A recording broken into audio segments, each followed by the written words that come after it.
I'm Jack Snepley. I'm Ryan Trusso, and we are You're Not My Dad. This is our studio, The Job Site, and we're working today on a song called Day Drunk in Reno, which is a bit of a kind of 1970s alt-country-ish type of thing. Bakersfield kind of thing, almost. Kind of. Kind of. Not very Bakersfield, but Kind of. you know. We wrote the track, tracked it. We did a live session with rhythm, bass, drums, guitar, keys. And now that we've kind of gone through the tracks, we're thinking maybe a different bass sound might lend itself to the style a little more. Yeah, what he was saying is the original tracking session we did here in our studio, drums, bass, rhythm guitar, and keys all went down at the same time. Just kind of like a live, recording element. Which is pretty standard in Nashville. Yeah, just everybody going down at once and just keeping the best takes of them all. And that's what we thought we had here, but for the sake of it, we're going to try and change the bass sound, see if we can get something a little bit different than the jazz bass with flats that's on there now. Yeah, let's start. Maybe we just kind of dig into like what we're thinking. Like I was able to stick a Sans amp on here and get it pretty close to kind of what I was thinking. But when you take that off, it's got a lot more nasally front end, it's a little bit more nasally and mid-rangey on the upper end of the mid-range than we would like. So we're thinking maybe something a little bit less attack and a little more thuddy. So what are you thinking? Like let's do the P bass with rounds first, just with my fingers instead of a pick. Yeah. And let's just kind of, I'd say let's just audition it in the track. Yeah. Do you want to play, again, the song we wrote is called Day Drunk in Reno. Let's play a verse and a chorus for them just to hear what we've got so far. Sure. That starts on the chorus, so we'll just start there.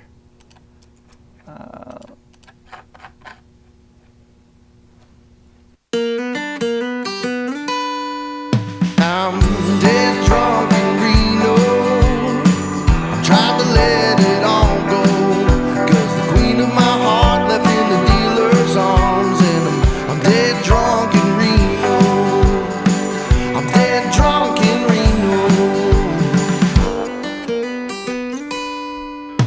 You always love a game with. It's without the bass, of course, because I just took that out. But we're going to go ahead and re-record that anyway. I also need to make my bass track orange because to me that's the color I see them in. Pro tips, kids. Pro tips. It's important to color your tracks the way I color them. A little bit of latency. Nah, it's fine. How's that? Yeah. All right. So I have my Nashville number system chart here that I'll be reading down. Let's just do the chorus and the first verse and just see if this is even going to work in it. yeah, sounds good. Here we go. Bring your volume up a bit. I'm dead drunk in Reno. I'm trying to let it all go, 'cause the queen of my heart left in the dealer's arms. And I'm dead drunk in Reno. I'm dead drunk in Reno. You always love a game when you're winning, but you never get enough if your heart's not in it. Some things you let it ride, and she was no different. Oh, she burned. I don't know. Try that doing what we did before, cycling the fifths here, and then take out the in-between notes. Because we have the acoustic kind of filling that. Now Yeah. I don't want it to flam too much. So let's try that from the top and just play it dumb. Do the cycling fifths. Cycle fifths in the of chorus, course. and then just like you were, just without the. See how it fits in there. I'm dead drunk in Reno. I'm trying to let it all go, 'cause the queen of my heart left in the dealer's arms. And I'm dead drunk in Reno. I'm dead drunk in Reno.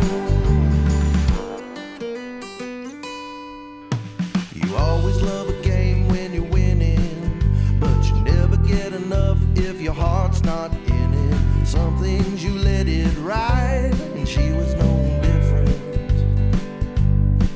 Oh, she burned like whiskey on my lips, and I can still taste the sweetness of that kiss. It's a fire I'll always miss, 'cause she's gone. And I'm dead drunk and real. What are you thinking sound-wise? I think we need a little bit. We still need more of that mid-range. Is your tone knob up? Huh? Yeah, a little bit. Not all the way. Let's try it with a little more tone knob, and maybe not that much. That's pretty modern. Yeah. Roll it off just a little bit. Yeah, that feels good. Let's try that real quick, and then if that's not working out, we'll try Grab maybe another the one. Univox or something.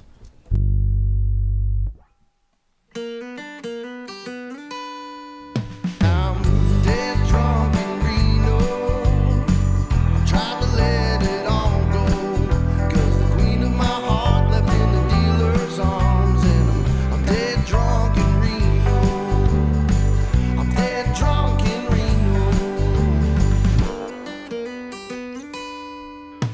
You always love a game when you're winning, but you never get enough if your heart's not in it. Some things you let it ride, and she was no different. Oh, she burned like wit. I don't know. Let's try another one. Yeah, let's try the. You want to do maybe the Univox, or did you bring the Epiphone up? No, let's try the Univox first. It does still have upper mid-range, but it's got a different character to it. Then the low is a Yeah. lot, almost too much subbier. Is that Come your down gain here, there? yeah. Yeah, give me a little. Hit it hard, real hard. Bring it back up there, and I'll bring it down here. You want to go ahead and run through the chain? Yeah, for this song, a lot of the times I will do a split DI. I've got a Lila P split, and so go in and go to one DI or to an amp downstairs or two DIs. This one, we're just doing the one signal chain, the Evil Twin to the 273 into Pro Tools, just because it doesn't really need an amp sound. Like, I think whatever we're going to end up with and what Ryan's going to add later in like post and mixing it, it's going to be just fine for this type of song. Yeah. It's not what we do all the time, but for this one, that's what we're doing. And I have a pedal board down here with a whole bunch of cool stuff on it. I'm using none of it except the tuner. I'm dead drunk in Reno, trying to let it all go, 'cause the queen of my heart left in the dealer's arms. And I'm dead drunk in Reno, I'm dead drunk in Reno. You always love a game when you're winning, but you never get enough if your heart's not in it. Some things you let it ride, and she was no different. That's pretty good. Outside of when you're hitting on the twos And and that- fours, yeah, we're getting Hitting the pole that. piece a little bit. But I think, Dead drunk. Just for shits and giggles, let's try this bass with a pick. all right. I'm gonna roll off the tone a little bit. I'm just naming the playlist Okay. so we know. And here we go. I'm dead drunk in Reno, trying to let it all go, 'cause the queen of my heart left in the dealer's arms. And I'm dead drunk in Reno, I'm dead drunk in Reno. You always love a game when you're winning, but you never get enough if your heart's not in it. Some things you let it ride, and she was no different. Oh, she burned like whiskey on my lips, and I can still taste. That's pretty good. It's got a neat thing going on. Yeah, So let's I'm kinda digging listen this back. with the pick. It's Yeah. the tuning's a little wonky, but I don't think it's that bad. I'm dead drunk in Reno, trying to let it all go, 'cause the queen of my heart left in the dealer's arms. And That's nice. I'm dead drunk in Reno. I don't like that as much. Yeah. I'm dead drunk in Reno. Tried to let it all go. That's not bad with the P bass. And then here's back to the original jazz bass. I'm dead drunk in Reno. Tried to let it all go. 'Cause the queen of my heart. The jazz bass and this with the pick are pretty similar. Dead drunk in Reno. I like the lows on that better though. 'Cause the queen of my I just let's do it with this one then, and With the pick, but take out all those yeah. click notes. Yeah, and especially in the verse, I think it'll be cleaner if we just play it boom, boom, boom, and let everything else shine through it. Let's one more just to try Okay. it. Let's do that 5-string Yamaha because it's got a jazz and a P pickup in it. Okay.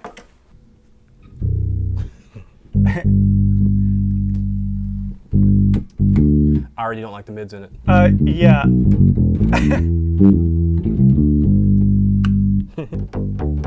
want to go back to the playlist that you had? Yeah. Univox. The Univox. Here we go.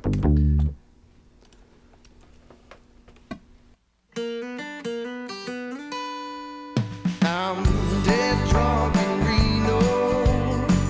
Tried to let it all go. 'Cause the queen of my heart left in the dealer's arms. And I'm dead drunk in Reno. I'm dead drunk in Reno.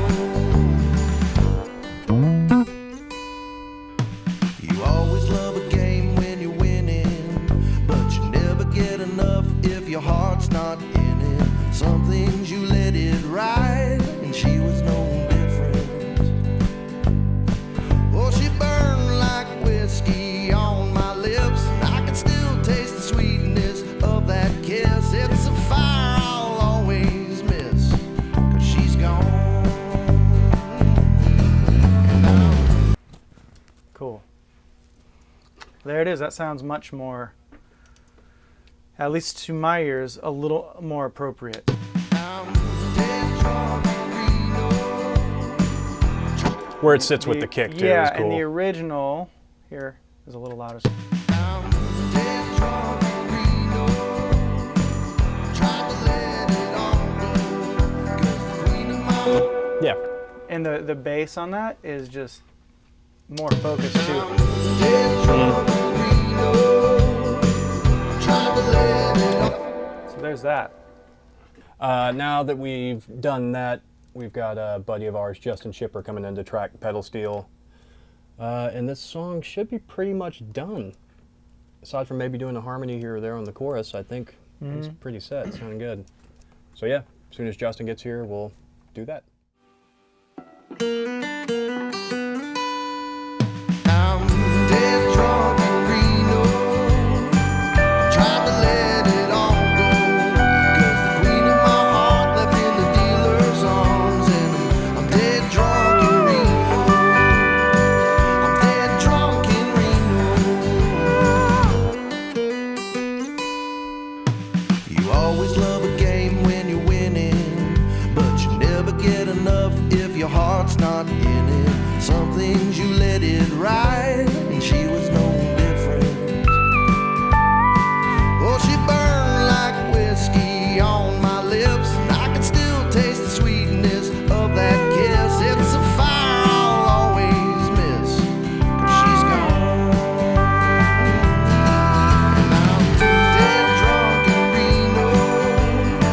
I tried to let it all go, 'cause the queen of my heart left in the dealer's arms.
I'm trying to let it all go. Dead drunk in Reno. I'm trying to let it all go. 'Cause the queen of my heart left in the dealer's arms. And I'm dead drunk in Reno. I'm dead drunk in Reno. Dead drunk in Reno. I'm dead drunk, dead drunk. Dead drunk in Reno.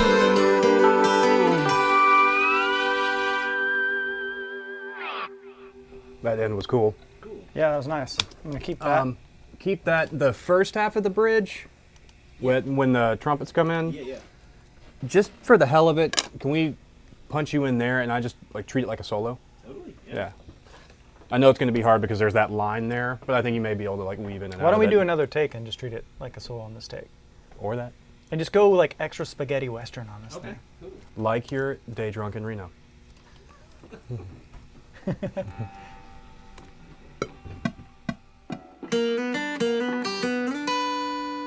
I'm dead drunk in Reno. I'm trying to let it all go. 'Cause the queen of my heart left in the dealer's arms. And I'm dead drunk in Reno.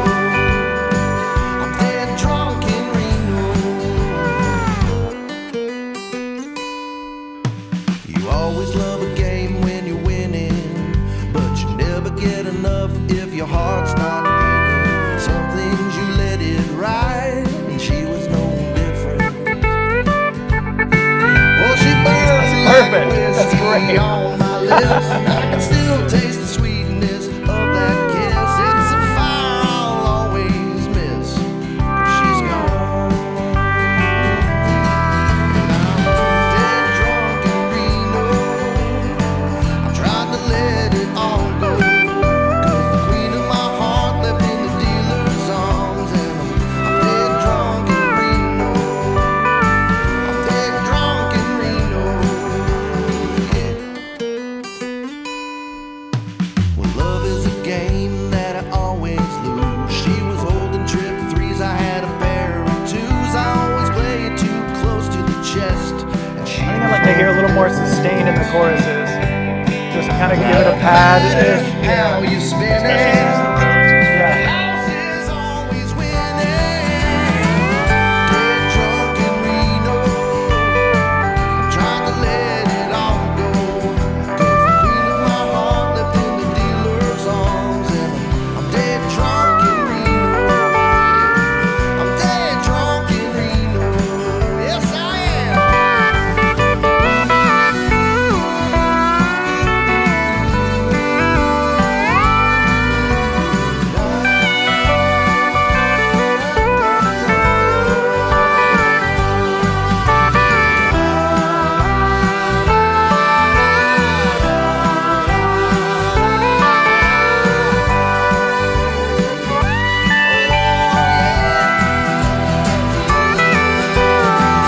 Dead drunk in Reno.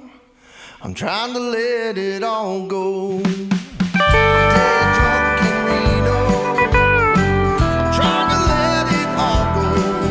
'Cause the queen of my heart left in the dealer's arms. And I'm dead drunk in Reno. I'm dead drunk in Reno. Dead drunk in Reno. I'm dead drunk, dead drunk. Dead drunk in Reno.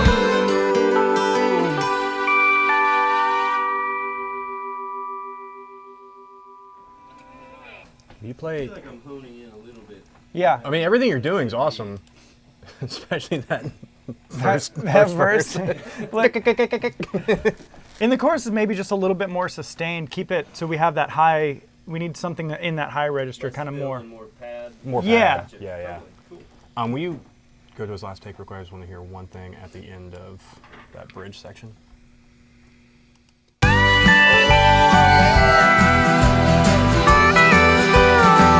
Dead drunk. Make sure you do that lick. The da da da da da. That was awesome. Yeah, make the choruses on this one real dreamy and pretty, but still the whole spaghetti western theme you had going on. That was great. The spaghetti fills in the verses maybe. Yep. You guys Yeah. can weed them out. Yeah, I mean it's fine if there's lots of bends still happening in the choruses, but just sustain the notes to keep that Gotcha. Cool. glued together. Sounds great, man.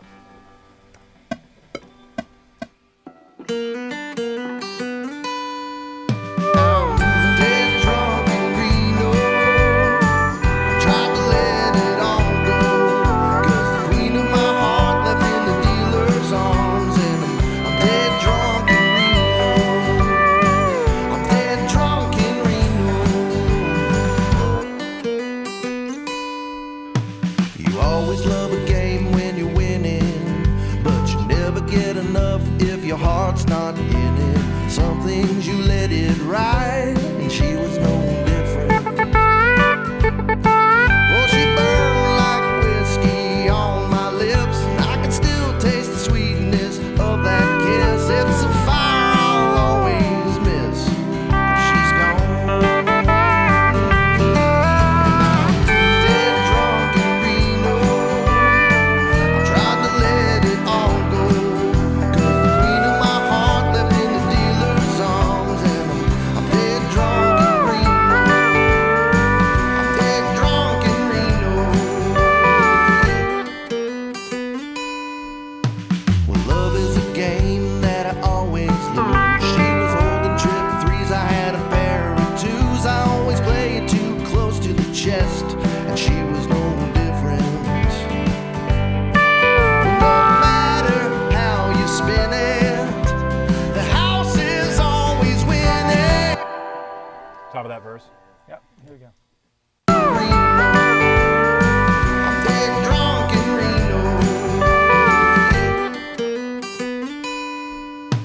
Well, love is a game that I always lose.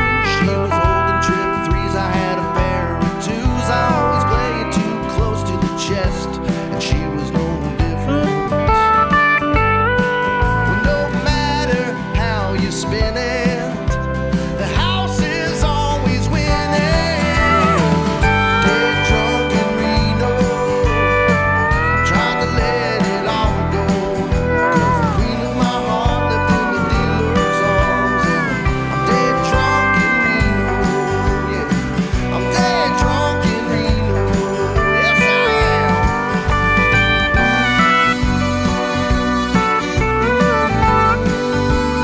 Good top of the bridge. am. Dead drunk in Reno. Yeah, I'm dead drunk in Reno. Yes, I am.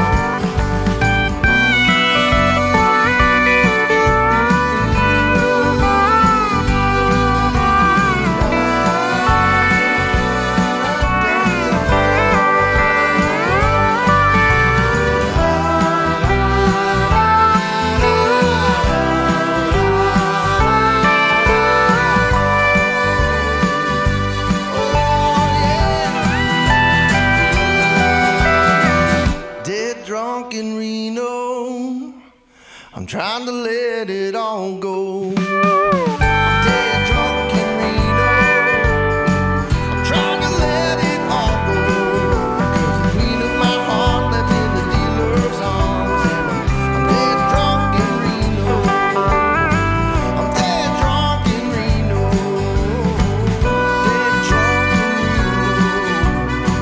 I'm dead drunk, dead drunk. Dead drunk in Reno.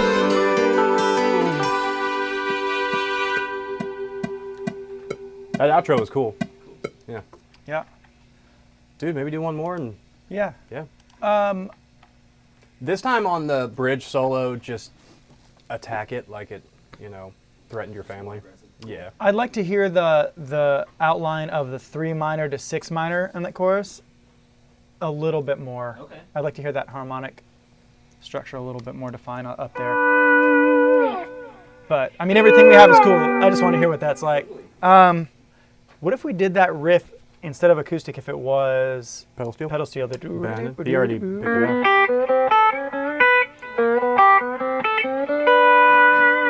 Can you instead of picking? Can you slide into those? That could be cool. Yeah, let's try that on 2 this. bars and then, or is it a bar? It's 2 bars.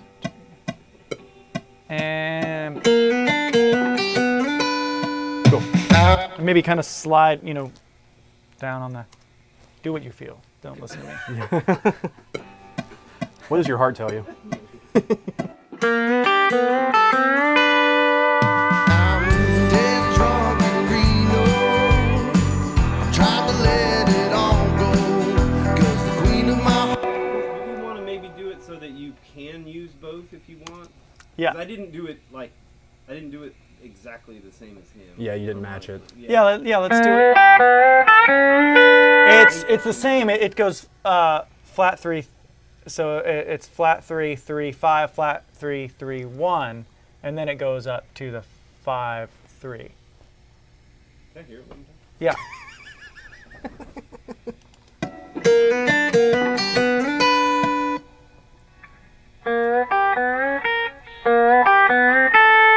No, it's same. The first two notes are the same both times. Yeah,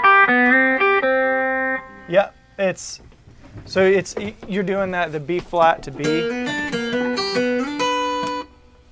on the bottom. Yeah, B flat, Oh, it's going to the 5. then to the 1. So you up here it's.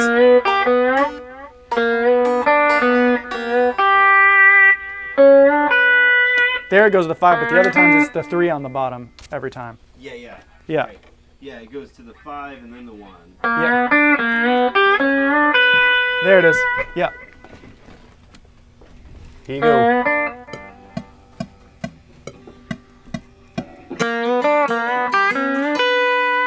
I'm And he does the whole step slide. Yeah.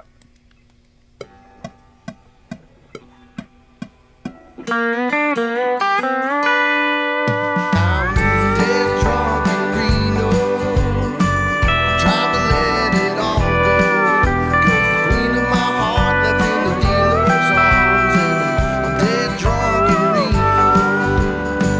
I'm dead drunk in Reno. You always love a game. Yeah. Spaced out right there. No, we'll grab it. I'm dead drunk in Reno. I'm dead drunk in Reno. You always love a game when you're winning, but you never get enough if your heart's not beating. Some things you Oh, let it that's great. Yeah, it's awesome. Pocket was weird. That verse though, I just get in there. enough if your heart's not beating. Some things you let Yeah, Yeah. I don't know. I mean, I can always, if we're worried that much about pocket. get enough if your heart's not beating. Some things you let it ride. I thought it was cool. Yeah, I'm gonna keep that. You're coming in after that. Just If you What? pretend like I'm gonna do it better, and then act like that's the one you're gonna use. Yeah. I believe you use the one you like. Sorry. Yeah, oh yeah, sorry. I'm such an amateur. Yeah. Here, I'll bring you in after the lift. You always love a game when you're winning, but you never get enough if your heart's not beating. Some things you let it ride, and she was no different. Oh, she burned like whiskey on my lips. Let me try it one more time. Your version of suck is hilarious because I'm digging. Okay. Sorry. I'm picking up what you're throwing down. You always love a game when you're winning, but you never get enough if your heart's not beating. Some things you let it ride, and she was no different. Oh, she burned like. I'm like. You're in your own head about it. Yeah. One more time. Sorry. It's a good thing there's camera here. I know. I think I'm overthinking it. You always love a game when you're winning, but you never get enough if your heart's not beating. Some things you let it ride, and she was no different.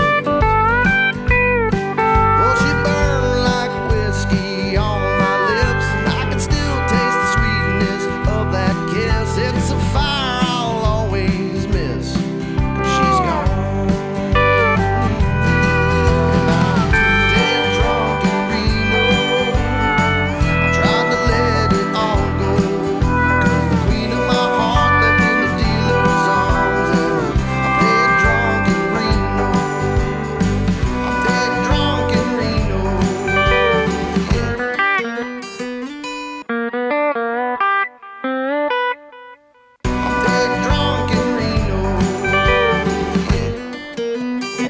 spot. Dead drunk in Reno. Love is a game that I always lose. She was holding trip threes, I had a pair of twos. I always play it too close to the chest, and she was no different. But no matter how you spin it, the house is always winning. Dead drunk in Reno, tried to let it all go. 'Cause the queen of my heart left in the dealer's arms, and I'm dead drunk in Reno. I'm dead drunk in Reno. Yes, I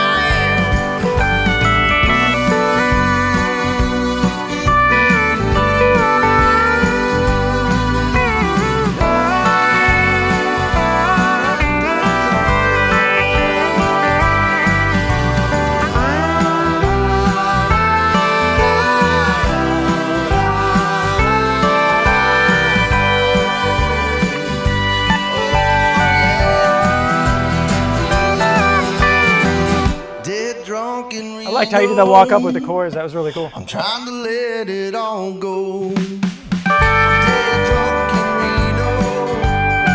I'm trying to let it all go.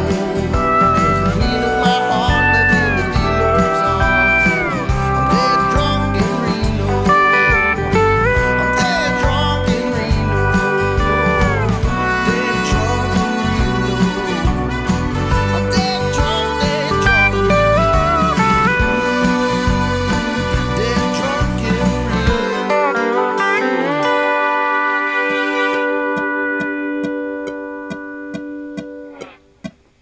Dude, it's great.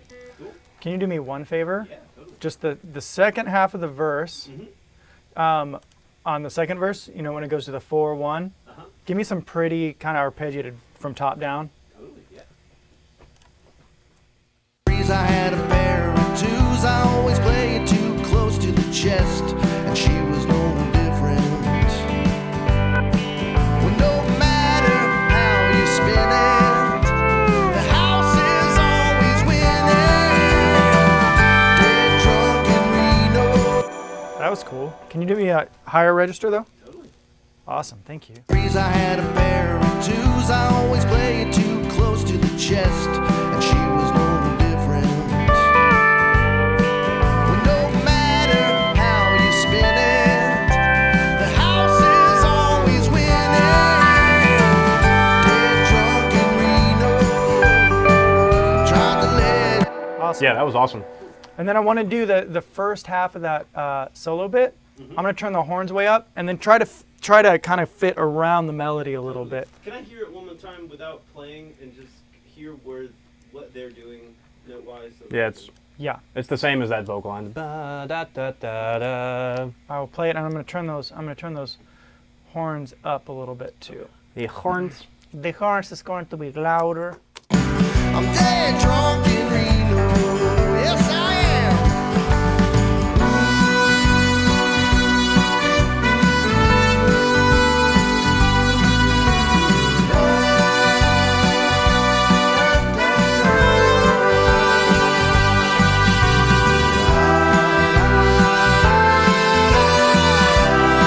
Yeah, I love the way you did that, where you were kind of playing the double stops on that walk up. Okay.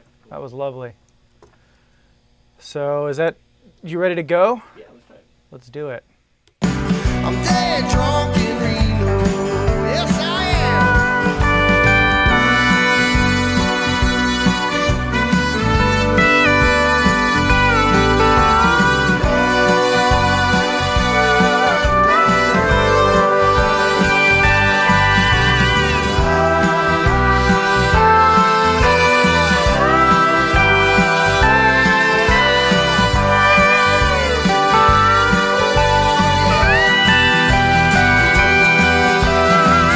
Dead drunk. That was really cool.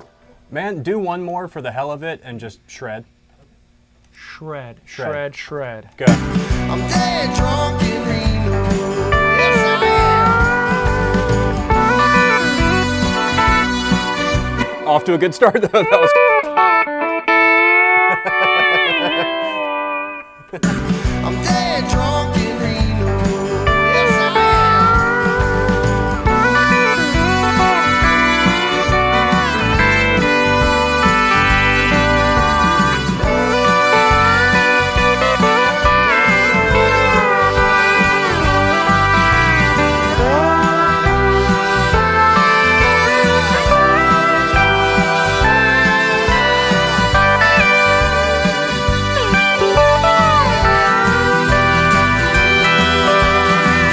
Dead drunk in Reno. Great. I think you're done. Back your shit up. You want some juice? That was great, man. Thank you. Lovely. Let me Thank get you, the Justin checkbook. Shipper. Started out, I mean, with this Tele, which is just it's a Mexican Tele custom reissue, which I had a couple Lindy Fralin pickups put in. I had Lindy made this one after we had a couple phone calls, and he's great to work with, and just kind of told him what I was looking for, and he made it and sent it out, and it's been lovely. So kind of middle position for that sort of twangy. Explain your process in finding that guitar, though, because that's like, if anything, it shows how Ryan's brain works when it comes to sound. Like, because that's just a Mexican Tele, right? Yeah. Yeah. I mean, I knew I wanted a Telecaster. This was it was over 10 years ago. And when I was kind of first starting out playing for a living.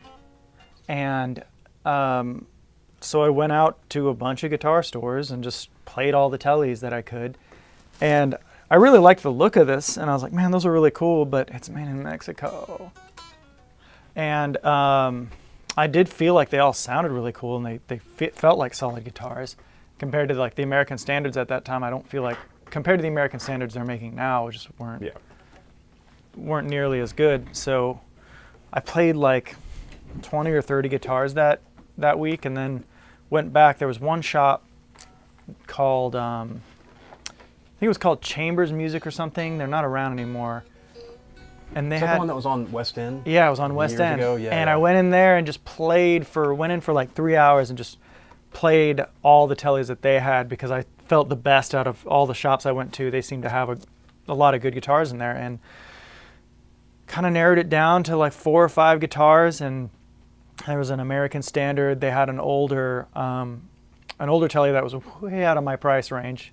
And then they had like 4 or 5 of these that all sounded really good, and I just kept playing through them and then A-Bing, and then I found the ones that I liked and kind of cycled through. And it was really between this guy, the American Standard that they had, and they had like an old like original Tele Custom, and I really just liked the way that this one felt and played better than the American Standard.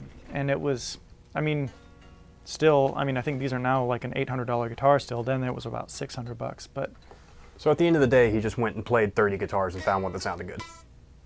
Yeah. The long and short of it is, Yeah. it's like, I'm just going to go, whichever one sounds good, yeah, just buy that one. It just happened to be the And $600 I did that. guitar. I did that with I had an old Strat where I did the same thing. Ended up with a Mexican Strat, and that was my main one until I got this guy, which is, it's a 70s neck on a 60s body, and it's pretty bitchin'. But yeah. So I've got anyway, the channel up if you want to actually play. yeah, it was that Tele through. I've got this is kind of my main tracking pedal board. I have a totally different setup that I use live, but it was just kind of straight up. I added this old Boss CS2 just for a little bit more spank.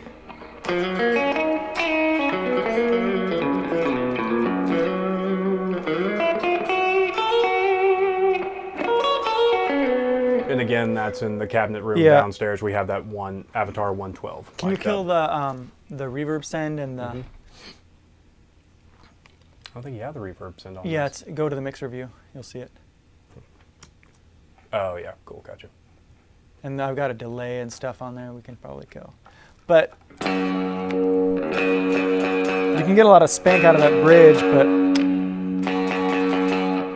you get a weird phasey thing. So I kind of went with that into the compressor, added a little bit of reverb and tiny bit of delay. You want me to get rid of the delay on here? You want me to just bypass everything? Yeah. There.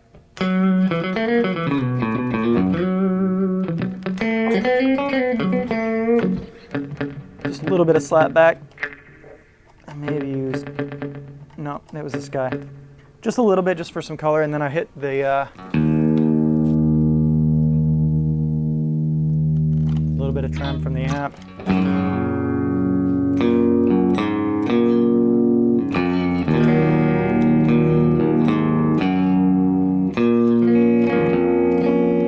You know, just kind of outlining the chord, just adding a little bit of texture. Not too much, not too deep, just it's kind of a backseat, just really kind of adding a little bit to what the acoustics were doing, adding a little bit of dreaminess in those chords, you know. Outlining the vocal. Here, I'll put it all back in.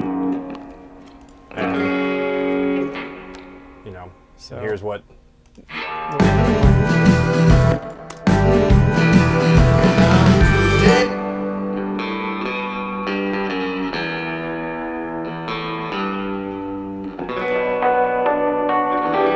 playing with the keyboard. keys, yeah. And we were tracking, the keyboard player was in there, so they were pretty much right next to each other. Yeah, I mean, really, you'll barely hear that guitar in the mix. You'll hear some of the low notes, but the rest of it is kind of meant to be in the back. The main things you'll probably end up hearing are going to be that keys and acoustic guitar. Yeah. And then everything else is just adding a little bit of texture. She was holding trip threes. I had a Okay. Whoop. she was holding. And just little fills in the verse, kind of like Justin was doing with the pedal steel earlier.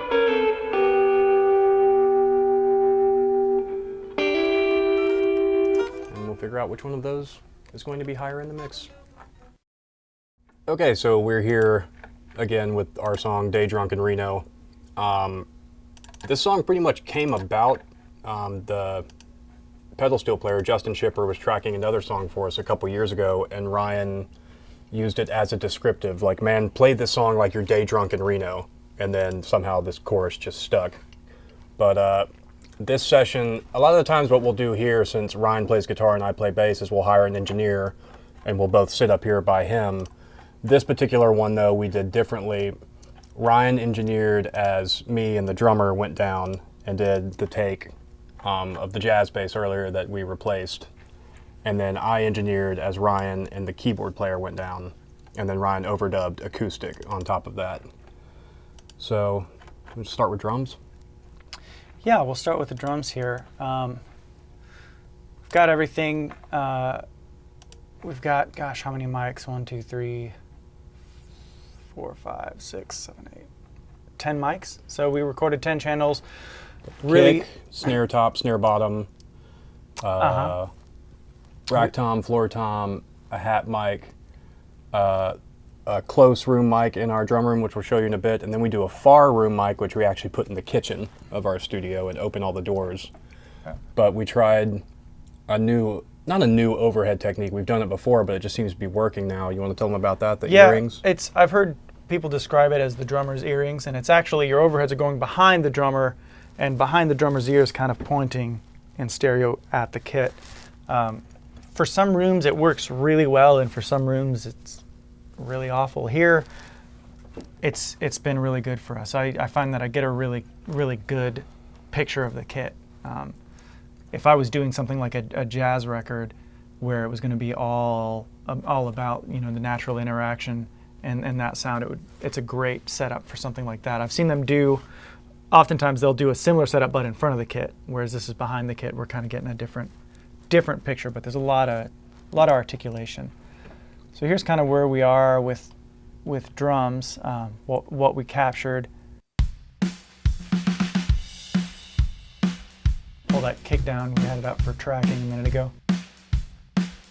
So we've got, you know, here's our overhead sound.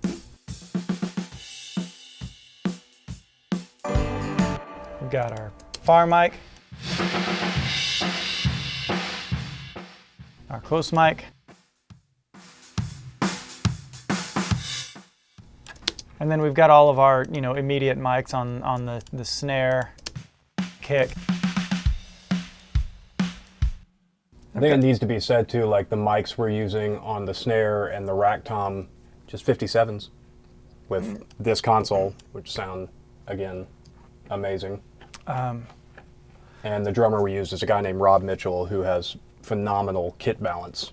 So Yeah, the most important thing to capturing a drum sound is having a drummer who balances his kit in a way that it's easily mixed. And a lot of drummers are great technical drummers in a lot of ways. And they may have great chops, but if they can't balance a kit, recording them can be a nightmare because you can't get the sounds that you want. With Rob, I throw up these room mics and it sounds like drums. It's just kick overheads and rooms, and there's a pretty good picture of a kit there. With a lot of drummers, they may dig into their cymbals too hard, not hard enough on the drums, and it becomes out of whack, and then you have to rely on your close mics.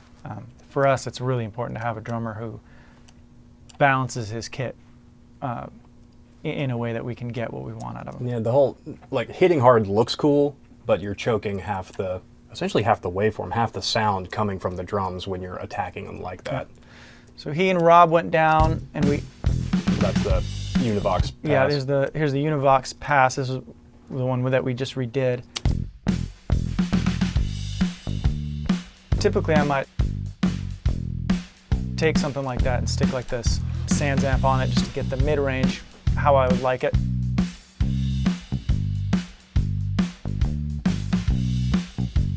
Great for just kind of focusing in on that.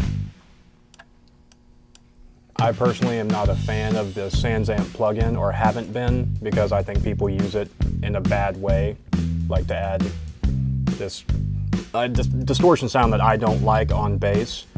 And the moment Ryan pulled it up years ago when we started working together, I was like, man, what are you doing? No, don't do it. But he uses it more as an EQ, and it sounds great the way he makes it sit. Yeah. So we've got drums and bass. They went down to an acoustic scratch, which this was redone later just because the balance wasn't quite. And to Quite get the what we're attack on looking that for. 6 before the turnarounds. This. Oh, we're at the bridge now. Yeah, that would be right here. So we did this just to get a little bit. Yeah, we wanted to get that feeling right. Then we went ahead and, I've obviously got, a little bit of compression, some EQ on a lot of things, a lot of just cuts, a lot on our rooms just to get rid of some of the mid-range honkiness. Tell them the plugins you're using. Plugins wise, I always start out with this EQ7, the Pro Tools one. I think it's really great for cutting frequencies, so I'll put that on, anything that involves the room. When you're recording in every room that you have, there's going to be some sort of artifact to it. So I'll use the EQ to sort of cut some of that out. Especially, you'll see a lot of it in these overheads and the room mics and the snare. That's the snare bottom. There was some ringiness and weirdness, and I was also trying to get a lot of body out of the snare. So I did that by subtracting rather than adding, and then just a little bit of reverb and things like that. We can go into that more in detail later, but So going to like electric guitar now, this is where Ryan and I pretty much switched seats, and I was engineering tracking while he was playing, and a keyboard player named David Dorn was going down. yeah, typically we'll have an engineer running the session, so we all go down 100% together, but because it was something we were doing kind of on our own to go into our own library, we didn't have the budget, so we saved ourselves about $200 or $300 by doing it this way, and so we had. And it's not like we were on a time constraint either. We had David Dorn came in and played this great part, so we had him. It's like a Rhodes. Yeah, you can hear it.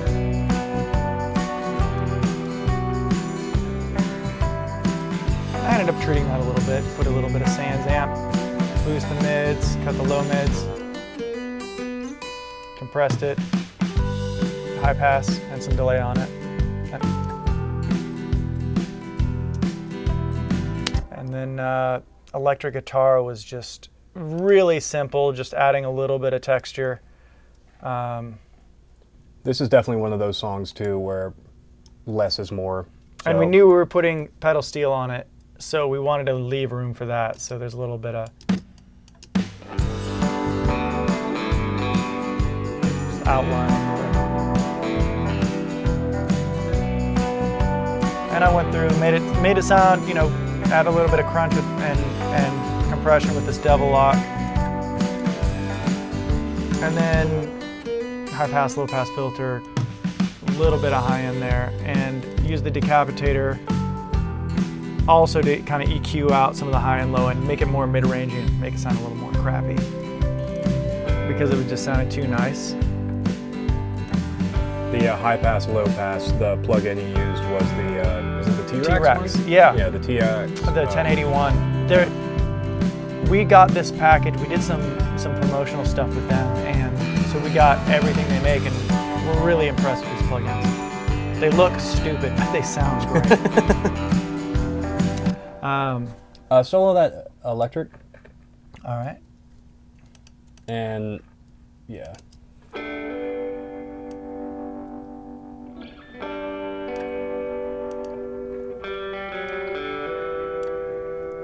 So just a little melody accompaniment. The acoustics there are strumming away, so we didn't need that subdivision at all from the electric. Yeah, me and the keys are going back and forth here.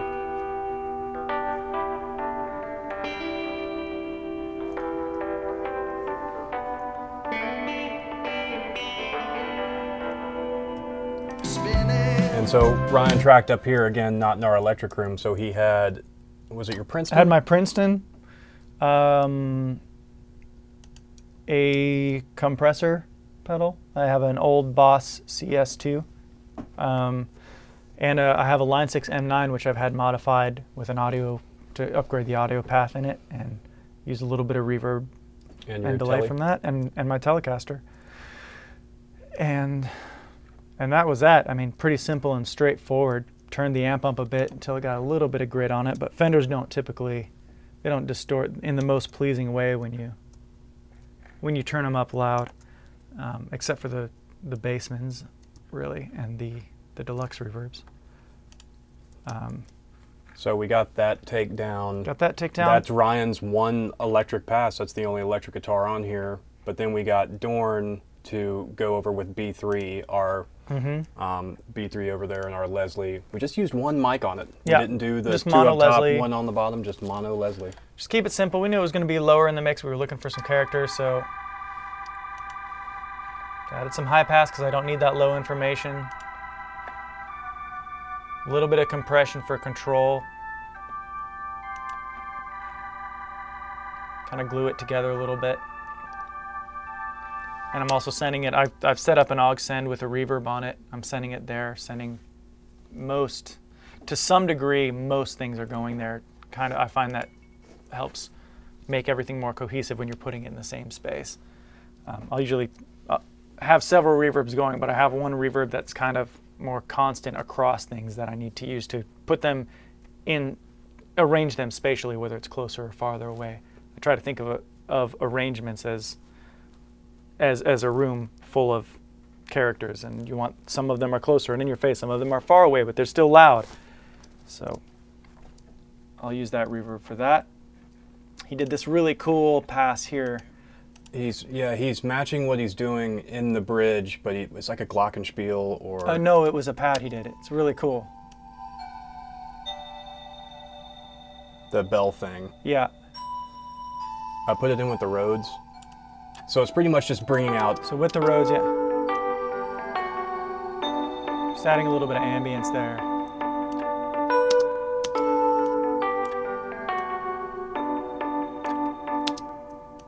And then Just makes that line stick out with the trumpets. The trumpets. Yep, and then we added, there's a melody in the bridge here that we added. We did some horns, MIDI horns.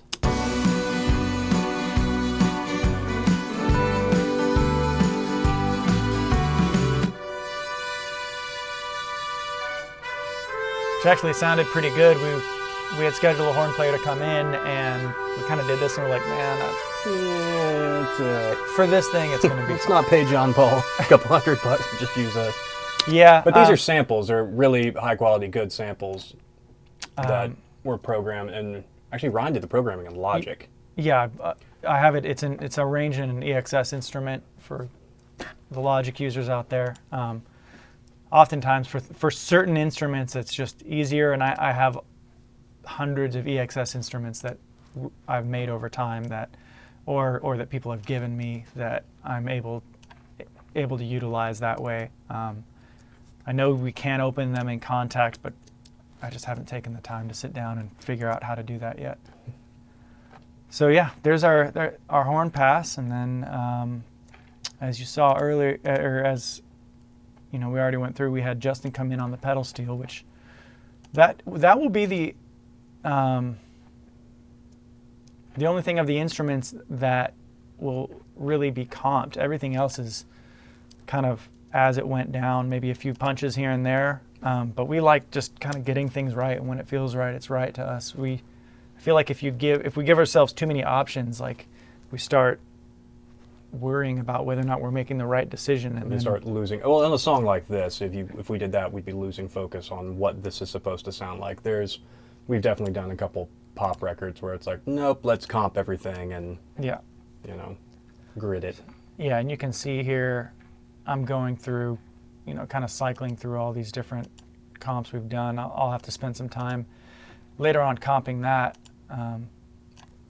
His last pass was Yeah, his last Really- pass was really good. There were a couple things that I liked a lot from the earlier ones, but yeah, that whole thing was good. I'll include that as we're listening from now on. I don't think it needs to be that loud. Does it?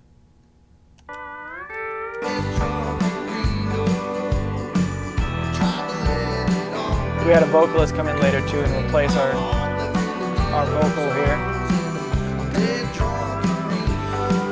They just used a Shure SM7. It sounded great. Shure SM7 through the Ashley. You always love a game when you're winning, So that vocal. but you never get enough if your heart's not in it. Some things you let it ride, and she was no different. Yeah, sounds great. Yeah, got this Well, little. she burned like whiskey on my lips. Do we and wanna I can talk about still taste the plugins that much, sweetness or- of that kiss. It's a We got this fire Klangheim compressor. always I've miss. really been But liking she's it. gone. It's got several different versions. Oh, you're recording the screen too. Yeah, the whole time I'm like, look at what he's. So, I've got this guy on here. I really like the character it imparts, and I haven't automated any of the vocal yet, but I've done that just to kind of give it a little bit of character and a little bit of control, but not so much for that as much as just get that character as I like. And then I've got another going through an 1176. This is the CLA blue, and just crushing it and kind of bringing that in alongside and mixing it. Then I bring them both into a channel that I have just for controlling the volume. I'm trying to let it. And that's that. Just pretty. And then I'll go through. I'll do all my automation later to get certain words louder and all that. At that point, I'll probably have to use a lot. I won't have to use as much compression too, which will make the vocal sound a little more open and less crushed and pinched. Drums wise, as I'm getting down and I'm starting to pare things down, I'll usually get my mix bus kind of together. Usually stick some sort of high pass. I just tried this one out, the one on this SSL channel, just because when I clicked it was open. Using this MJUC compressor again, they're Mark 1, and just barely kissing it. Start, let's see if I can start at the top of the song here. Just barely hitting that. Then I've got the Pultec A lot of people like to just put these on the master bus just because it seems to trim the fat, I guess, a little bit from the bottom end and makes that low mid just feel better. Slate's virtual tape machine, I get that to where I'm coming a little below 0, like maybe -3 with my kick drum. I like to mix it as it's gonna, as I'm referencing tracks. I'll usually put another reference track here on my, you can see there on my mix track, just so I can click input and go back and forth between whatever I'm referencing. So I'll get that L2 on there just to get it at a similar level, because most mastered mixes are going to be crushed. But I've added a little bit of a mid cut here to the kick. Then this transient shaper is super valuable because it has like you can set it up as either, it has a crossover in it, so you can adjust just the high end or the low end, or use it as a wideband. So I've got it here just kind of getting some of the sustain out of the kick, because otherwise it was lingering a little too long. Running that here into an Arouser, the new Empirical Labs Distressor plugin. Is that the one you got today? Yeah, it's fantastic. We used to have a couple distressors, and I was like tracking with them, but this sounds pretty dang close and is a lot even more versatile than that thing. Obviously we don't have a ton of compressors because I get too excited and I like to ruin things with compression when I'm tracking, so I like to have a pretty simple palette when tracking. And the way that compressors are coming along now, I'm not necessarily lacking. There are certain things that I do like better about analog compressors, but when it comes down to recalls and having to work quick like we're expected to here in Nashville, the more stuff you can do in the box, the better. So yeah, just going to a little bit of EQ and compression on my toms, using the Slate VMR stuff, which is good. I started the session using all Slate stuff, but today I was just playing around with some of the new T-Rack stuff, so that's why I have a mix of different versions of the same EQ on some of these. We already talked earlier about how I was, getting rid of some of the room artifacts from these mics. You can hear that real wonky, honky mid-range happening there that I'm getting rid of here. We'll wait till it starts playing again. Just getting rid of some of that nastiness there, and you can hear it too here in the here's our distant room mic. Sounds pretty good like that, but I wanted to focus on a couple of frequencies I wanted to stick out.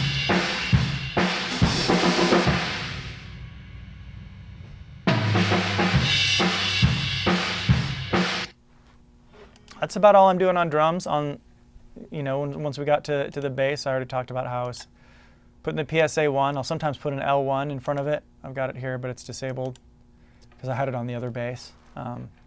Just if I need a little bit more evenness particularly out of the bottom end.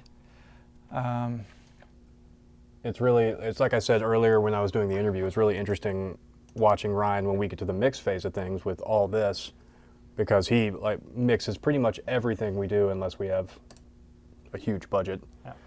But just watching him sit with an EQ for an hour, and me, just like I was talking about how different our ears are earlier, just like, I don't understand what you're doing. It sounds fine. And then he brings in everything else like, oh, good job. Yeah, I'll sit here with this acoustic. First thing I did, you can hear it's got a little bit of Honk.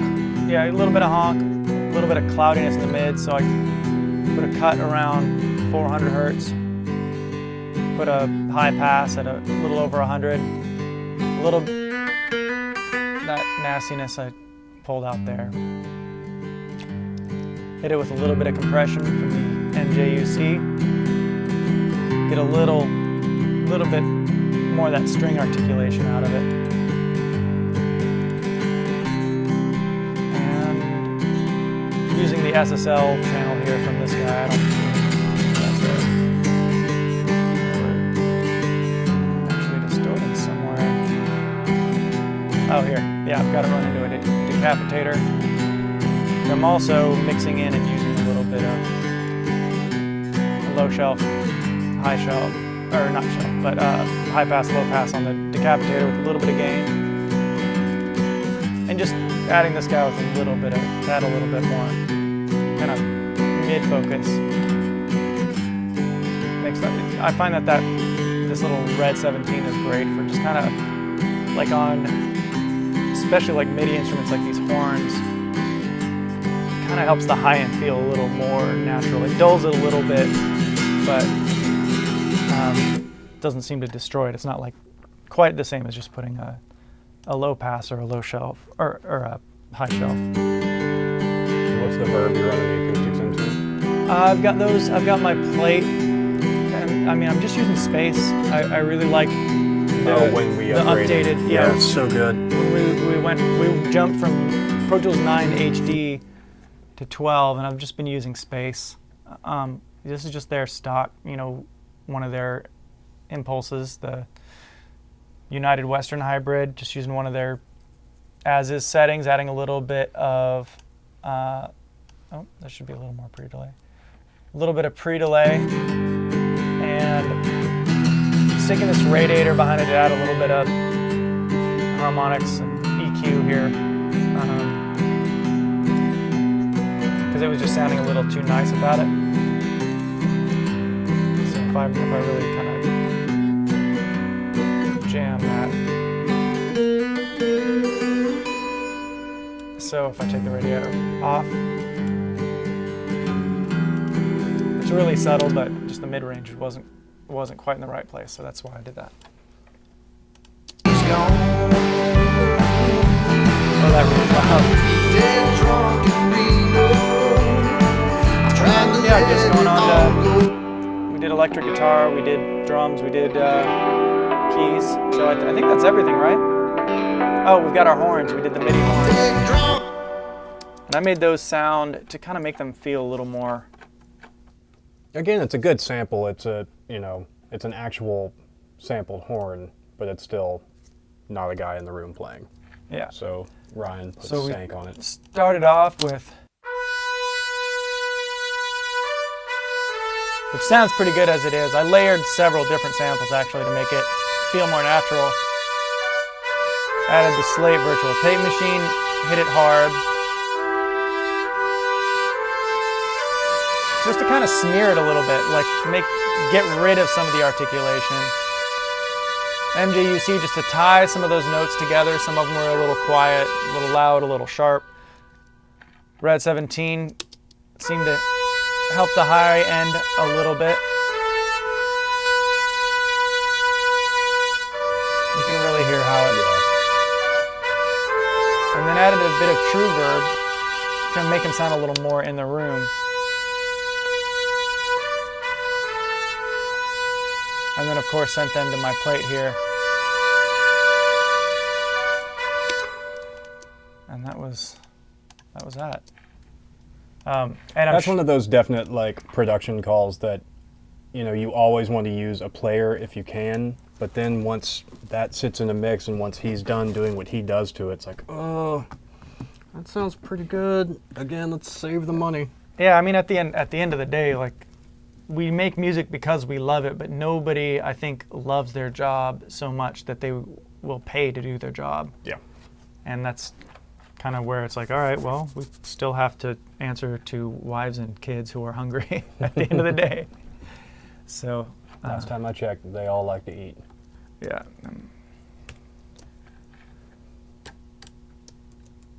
So that's pretty much all we've got now. A lot of that's going to change because a lot of it is, I haven't even really sat down to really mix it. When I do that, I'll route out, I'll go through some of the compressors for certain things, and I will go. Yeah, so explain your mix process, how you use the 273 and the 2192. I'll come out of the Aurora 16 here, and then I'll patch it in. I hit the 273 just to give me a little more control over my gain, and it also does impart a little bit of like low mid-range weight, I guess. Colors the sound just a little bit. And then I will go from there into the UA 2192, depending on what kind of music we're doing. Like for rock, which is mostly, we do a lot more like rock and pop stuff, where it's really great to hit that thing really hard. And you can hear the clipping, but it also is imparting a lot of like really neat artifacts in the low end and the low mid-range. I just find that it adds a lot of focus, hitting this thing a lot. A lot of the times that's kind of where I'm starting, is going through that. If I don't like it, then I'll go straight up in the box if I need a really clean low end on it. That's, you know, and I don't want I don't want to hear that clipping if it's really necessary. Like with modern country, everyone likes everything to be super clean. So I mean, fortunately, that's not a thing that we really get called for. We get to work on stuff that we think is interesting a lot. So, like with this, I'll probably go that route, and let it be a little bit trashy. Let that bottom end just kind of. Just to backtrack a little bit too, there's a tambourine on here in the choruses and just little hits. That's just a sample we use too. A lot of the time we'll just get Rob to play tambourine. Yeah. And if we're being completely honest, just forgot to ask him while he was here. Yeah. Yeah, these are the That Sound organic samples. I went through and used Beat Detective to kind of get that swung feel, then committed it. So again, it is a really good sample. Which Dustin Burnett is, I mean, he's done a really great job. He's come up with a really great product in this. His whole sample library is great, but yeah, I think we have almost all of That Sound. But the organic sample pack is just a lifesaver for when we claps, stomps, that whole thing. If we don't have, if we're in a hurry and we just don't have someone here, or like in the case with this session where we were just, we pulled a couple favors for the session and we were trying to get people out quick and we just totally forgot to have them track some tambourine. It's so great to have this, and especially working on pop arrangements where it's just the two of us and an artist sitting behind us or in between us. We'll get it all down that way, and then we'll have someone else come in and redo it. But yeah, it's quite a triumph of a product. I mean, we tracked a band from LA a couple months ago, and there was 3 of them here. So just talking about samples, we could stick them in the drum room with a bunch of room mics and have them stomp and clap for hours, and that worked out great. If it's just Ryan and I, the samples again are a lifesaver, those organic ones. So Dustin is welcome to give us free samples from now on. Just saying, we've bought all that you have out so far. But that's pretty much it. We can talk about any of the other recording chains. I mean, pretty much everything comes through this console.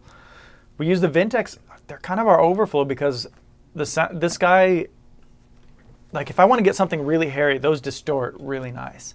I love it for that. If I'm going for a console fuzz thing, or I just want to get that kind of woolly, fuzzy thing that they do, this guy does you can gain a channel out on the PM1000, and it's cool. Like it's really cool on bass. It's cool on the snare sometimes. Yeah. It is completely different than the Vintech though. It's like kind of.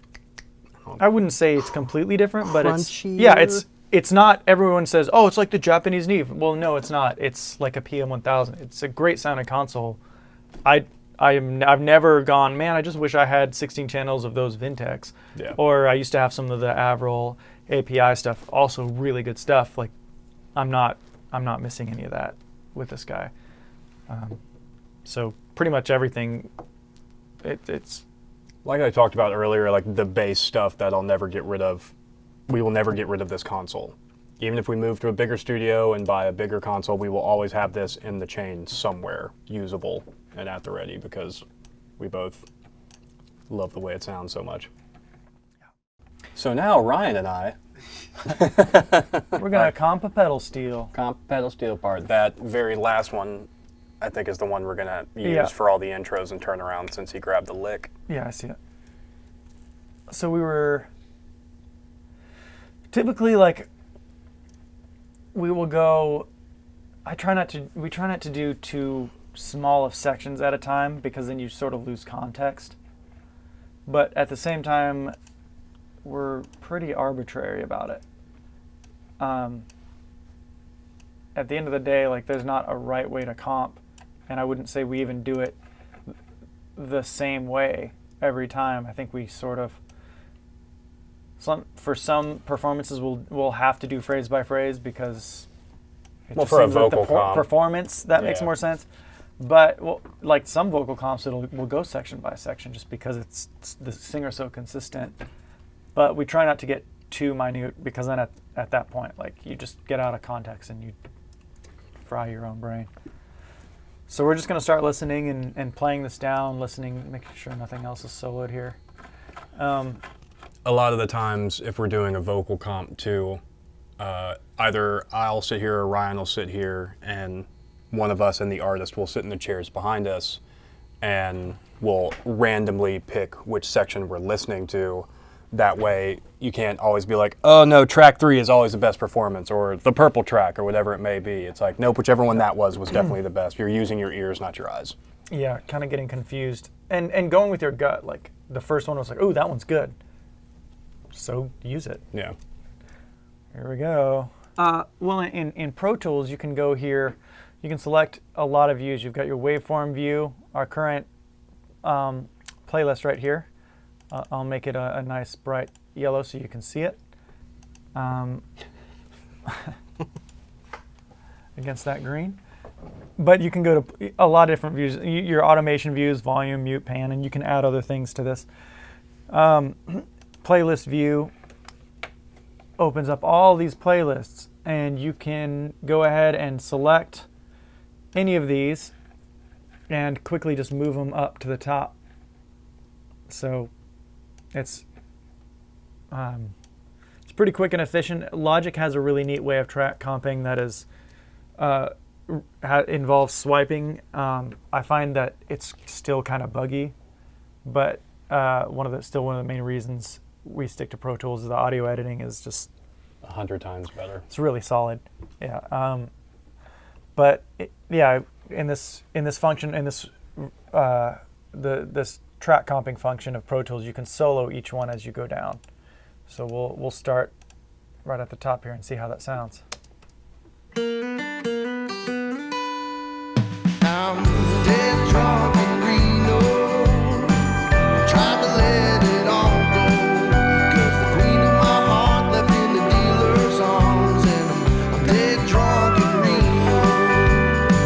I'm dead drunk in Reno. That was pretty cool. Nice dreamy bits there. I'm dead drunk in Reno. Tried to let it all go. 'Cause the queen of my heart left in the dealer's arms. And I'm dead. I'm dead drunk in Reno. That's an odd intro. Tried to Yeah, let I like it all that. go. 'Cause the queen of my heart left in the dealer's arms. And I'm dead drunk in Reno. I'm dead drunk in Reno.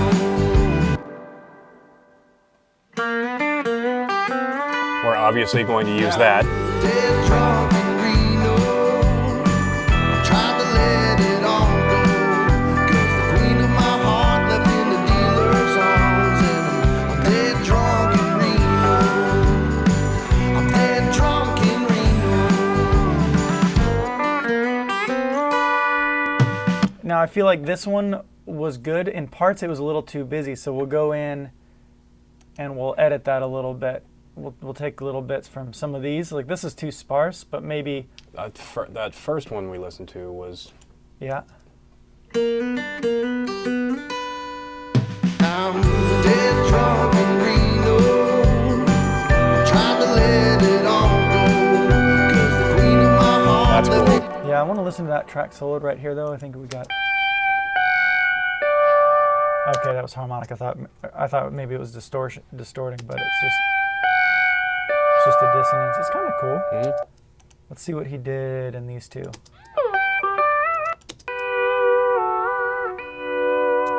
I really like this Yeah. voicing right here, so I'm gonna listen to that. Yeah, that's that's- real pretty and less busy. So let's see how that all works together real quick. Tried to let it all go, 'cause the queen of my heart left in the dealer's arms, and I'm dead drunk in Reno. I like how that opens. Dead drunk in Reno. That outlines the vocal Mhm. really well. Sounds good to me.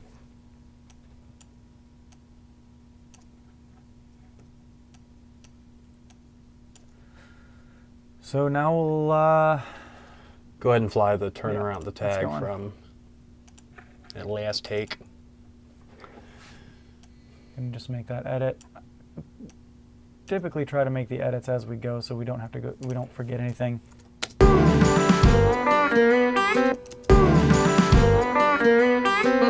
You always love a game. I'm gonna take the little top part from this one, and because he faded in there. Yeah. You always love a game when you're winning, but you never get enough if your heart's not in it. You always love a game when you. All right, let's listen to these verses. You always love a game when you're winning, but you never get enough if your heart's not in it. Some things you let it ride, and she was no different. Oh, she burned like It was the last couple takes where we told him to go real spaghetti western. I like the space there, but I'd rather see that in the second verse. She's gone. You always love a game when you're winning, but you never get enough if your heart's not in it. Some things you let it ride, and she was no different. Oh, she burned I love that lick. whiskey on my He did it lips. the next two times or something similar. That kiss, it's a fire I'll always miss, 'cause she's gone. That was not the second half. Of that was really Yeah, I like the nice. ending of that take. Let's listen to what this is on the top. You always love a game when you're winning, but you never get enough if your heart's not in it. Some things you let it ride, and she was no different. Oh, she burned I think I like this one the whiskey best. on my lips, and I can still taste the sweetness of that kiss. It's a fire I'll always miss, 'cause she's gone. And I'm dead drunk. Hang on, let me make this edit here. Yeah, give that more time to fade. It gives some, a little room for that keyboard part, which is Love pretty a cool. game when you're winning, but you never get enough if your heart's not in it. Some things you let it ride, and she was no different. Oh, she burned like whiskey on my lips, and I can still taste the sweetness of that kiss. It's a fire I'll always miss, 'cause she's gone. And I'm dead drunk. Yeah, how he leads into that six is Yeah. cool too. That minor. Listen to this chorus here. Dead drunk in Reno. I tried to let it all go, 'cause the queen of my heart left in the dealer's arms, and I'm dead I drunk love in that. Reno. I'm dead drunk in Reno. Yeah. Try that against. Dead drunk in Reno. I tried to let it all go, 'cause the queen of my heart left in the dealer's arms, and I'm dead drunk in Reno. I'm dead drunk in Reno.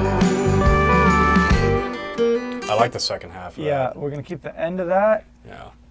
I want to hear how this goes though. Dead drunk in Reno. I tried to let it all go. 'Cause the queen of my heart left in the dealer's arms. And I'm dead drunk in Reno. I'm dead drunk in Reno. It's a little busier. I like the way we've got it set now. Well, love is a game. Let's make some edits and then give that a solid listen. It doesn't look alright, but it'll sound fine.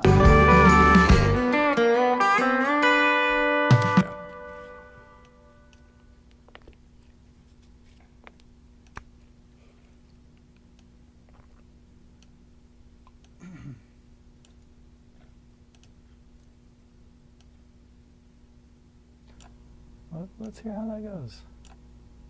Dead drunk. Dead drunk in Reno. I tried to let it all go. 'Cause the queen of my heart left in the dealer's arms. And I want to hear that E minor, so I want to hear what he did against that. dealer's arms. And I'm dead drunk in Reno.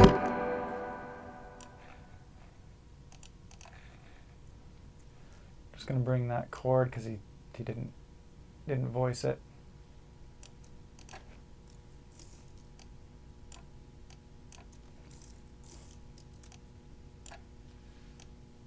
Play it real quick. Queen of my heart left in the dealer's arms. And I'm dead drunk in Reno. I'm dead drunk in Reno. Well, love is a game that I always lose. She was holding trip threes, I had a pair of twos. I always played too close to the chest, and she was no different. Well, no matter. Here, David, the keyboard player, was leaving some room, so I think I'm gonna look at this comp here to see what he's. Well, love is a game that I always lose. She was holding trip threes, I had a pair of twos. I always played too close to the chest, and she was no different. Well, no matter. That just feels too busy.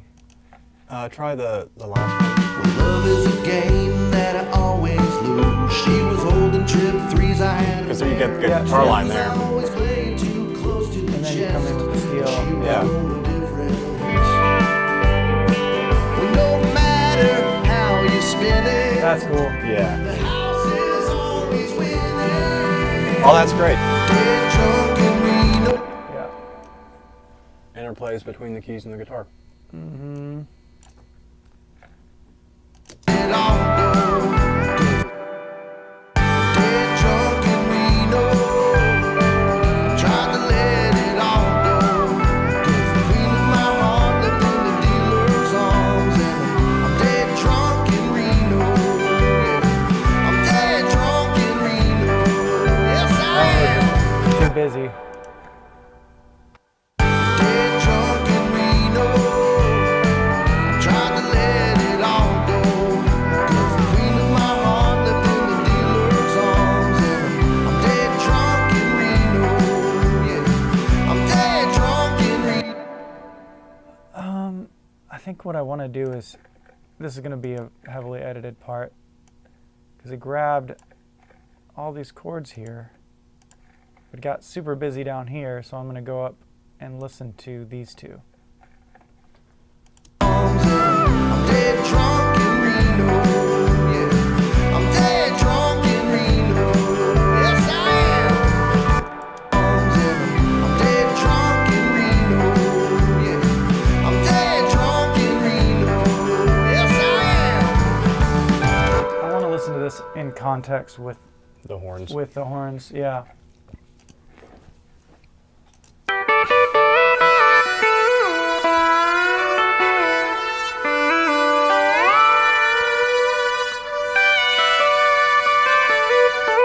That's a little weird. Yeah, he's doing all of.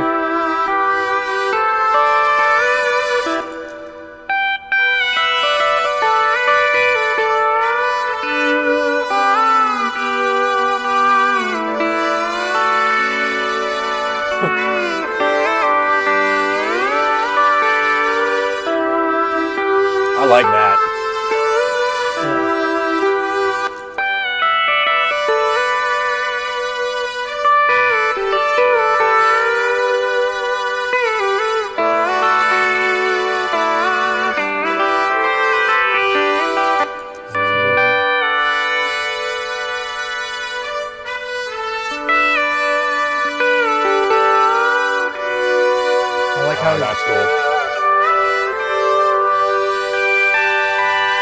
He's in between the melodies.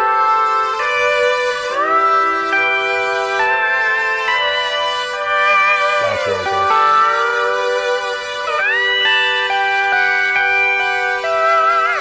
I like that whole performance. Let's Yeah. listen to the last one just because we can, but.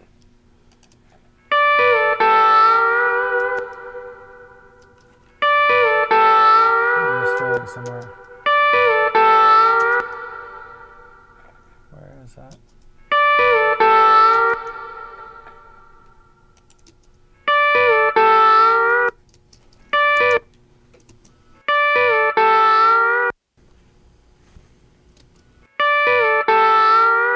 Oh, okay, we're hitting the, Hitting the links.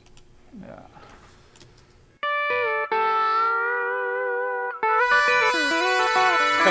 Oh, yeah.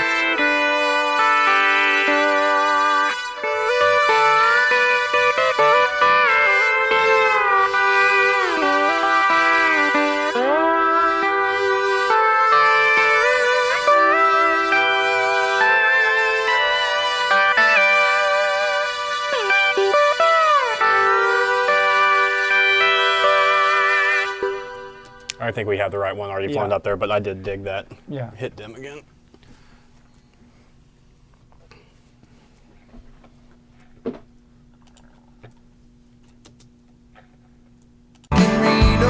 I'm dead drunk in Reno, trying to let it all go.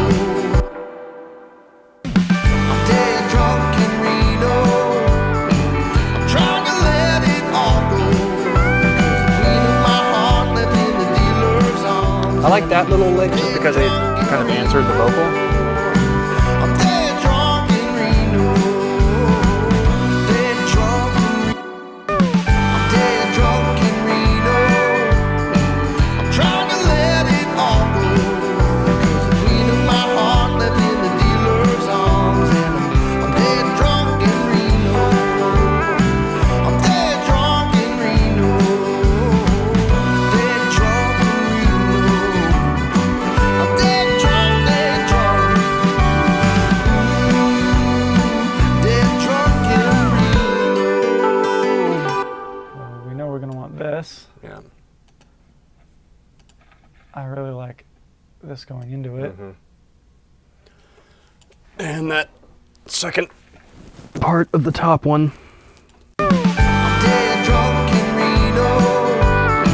I'm trying to let it all go. 'Cause the queen of my heart left. Here's what I want to do. I want to take that, and he does the same thing in all these choruses, and I love it. Dead drunk in Reno. I'm trying to let it all.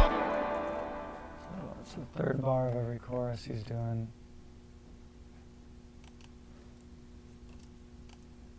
Is that where he's doing it? Yeah, you're being. On go. I'm dead drunk in Reno. I'm trying to let it all go. 'Cause trying to let it all go.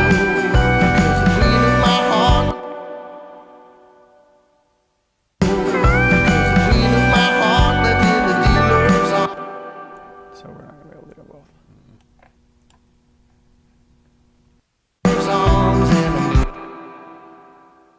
Arms and I'm dead drunk in Reno. I'm dead drunk What do we have here? in Reno. I'm dead drunk in Reno. Dead drunk in Reno.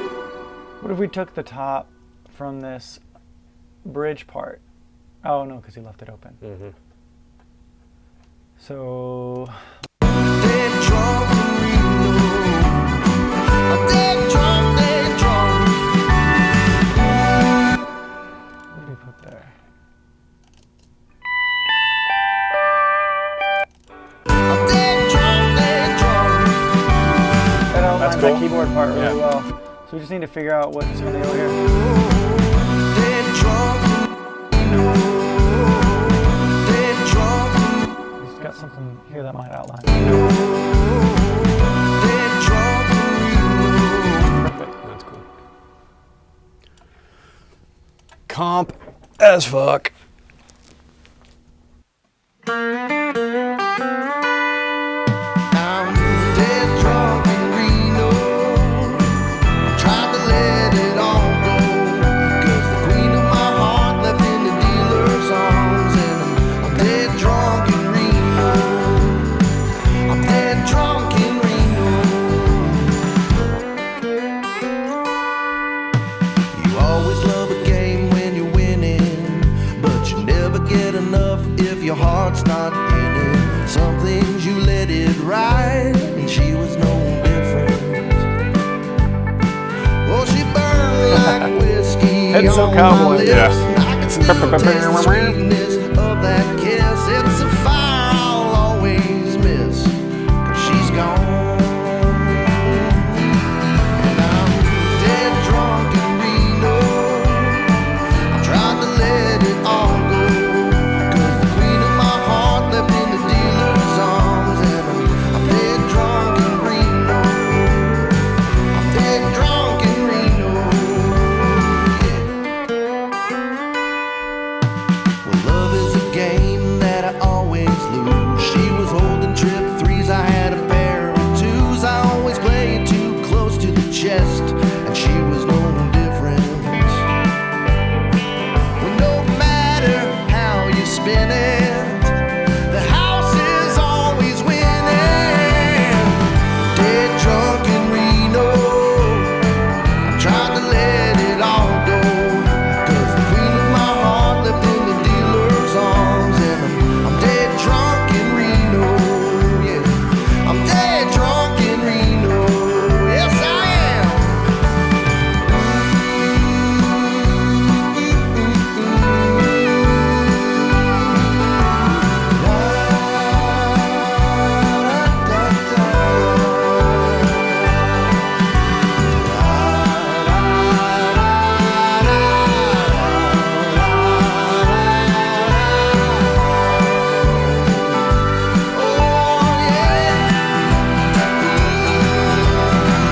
Dead drunk in Reno.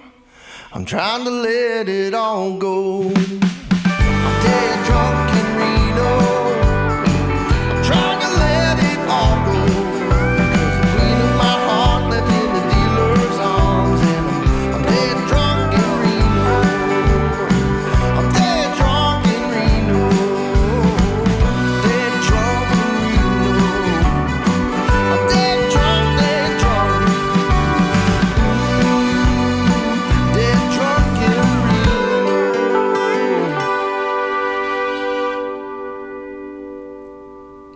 I don't hate it. Yeah, it sounds like music.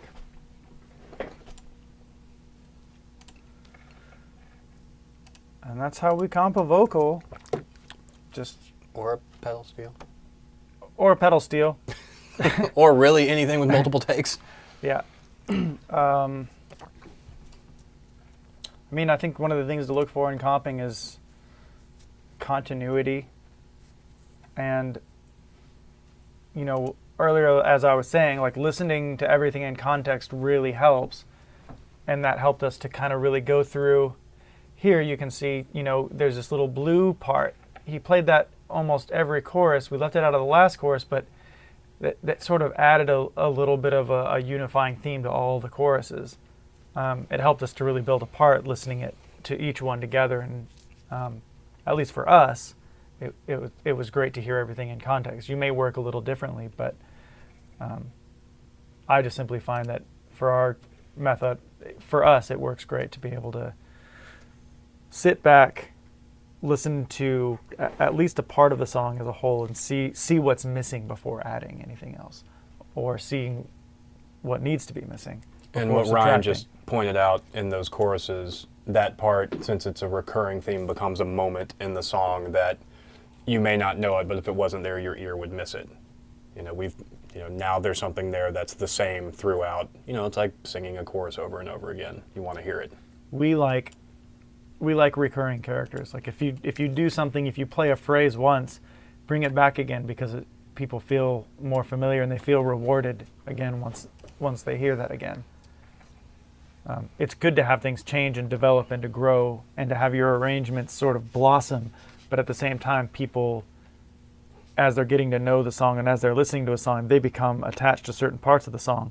So you kind of have to gratify them in that sense. Our ears like to hear those familiar bits and those interplays over and over again. If it's constantly fluid and constantly changing throughout the whole song,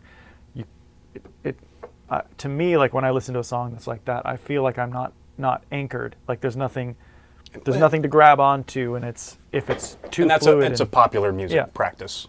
You know, we're not talking about like prog or jazz or something like that. But Yeah. within popular music, you know, have recurring themes.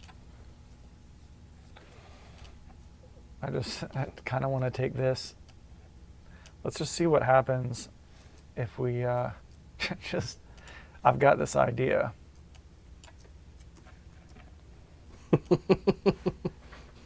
There, good. There we go. Good, good. Yeah. Here it comes. Yep. Yeah, good. Good. Yep.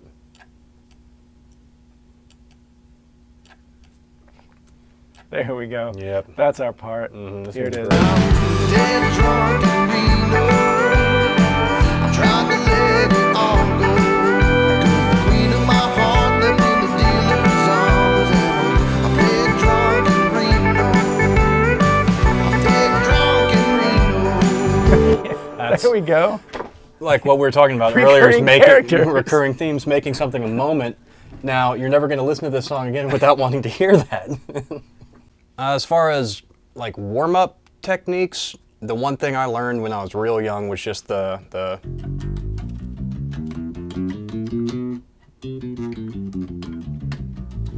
I have no idea what you call it, but decent little warm-up for your right hand and left hand, just chromatically up and down each string, then moving up a half step every time. Do you want to explain the cash register? Yeah, one definite tip that I'll give: when I first started playing professionally, first record I was making, a producer asked me if I was paid by the note. And it's because I played entirely too many notes because I play bass and I should just be playing some good old-fashioned roots, whereas I was trying to shred all over everything that was going down. So there's something we hear at the job site called the cash register, which is right about here. It's where, you know, bass feels good and nice. So high register, no one likes it. Cash register. If you're up here, and this is all, again, within a popular music genre. Make our living. Yeah, which is how I make a living playing bass. If I'm up here, who's playing bass? So if I'm trying to do something that's awesome up here and be all cool, there's no one down here in the low register, in the cash register, keeping the bass going. One thing that I learned a couple years ago, probably about 5 or 6 years ago, when I first started playing bass, I'm one of those guys that started playing with my fingers, the typical 2 fingers attack thing. So, a couple years ago, I taught myself how to play with a pick. I love it. I think it sounds cool. One way I learned not to emulate the pick sound, but to emulate the consistent attack of a pick is to play with one finger and just... That way you're getting the same attack, the same velocity. I do it with my middle finger a lot of times too. And it seems boring, but it actually does translate really well when being recorded. I guess as far as bass goes, like, I think feel is as important as, you know, note choice. Now, that last song, I was purposefully kind of playing on top of the beat the whole time just to, I guess, move it along a little bit. As a bass player, I think it pays to be as versatile as possible, and by versatile I mean, you know how to play with your fingers if you can't, know how to play with the pick if you can't. There's, I think, a couple professional players who like, oh, I don't know how to play with the pick, but I can use my fingernail. It's not the same thing. So at some point someone's going to ask you to do something that you probably don't know how to do. So for instance, I play upright bass too, and I play synth because for a couple years I played for American Idol artist that was all like half her bass stuff was all key bass. So I taught myself how to play key bass. When I was younger, like I was definitely into like playing fast and, you know, prog bands and fusion and stuff like that. There's nothing wrong with it, but again, I make money within popular music, so the fact that I taught myself that really fast slap technique has not paid at all. You know, it's been essentially useless unless I'm making a joke with Ryan or something. Not saying it's going to be useless across the board, and you know, if you think it's cool, then learn how to do it, but I'm just saying within popular music, you're playing bass. You're playing, you know, feel good, low note bass. That's what pays my bills anyway. So we're just talking about different basses. The track that we did earlier, we plugged this in and immediately stopped using it, not because it's by any means a bad bass, but because it didn't fit with where we were going with that track. That track needed what it needed, and it wasn't this. This, you know, I don't play 5-string a lot. This is my only one. But I use this, I did, I guess, a couple tracks for kind of a programmed pop, like, I don't know, chick singer thing. So half of it was on key bass and the other half was on this because they wanted that or this. And the reason I use this is because they would send me programmed lines that they wanted redone with the bass guitar instead of a synth bass. And so half the time I needed to get this low. To me, I guess what makes a good bass part, it's all, you know, depends on the song, depends on, you know, if I'm not making the record, whoever is, what they're looking for. I would say start reserved. You know, not go crazy, but I just remember growing up and hearing the term bass line, and I think in a lot of popular music, bass lines are kind of missing. I try to make up a part if the song calls for it. You know, something that's interesting and adds to the song and takes it somewhere else, but it's not there to show off. It's not there to be like, hey, check me out, I'm awesome. It's taking the song somewhere else. Like, you know, instead of just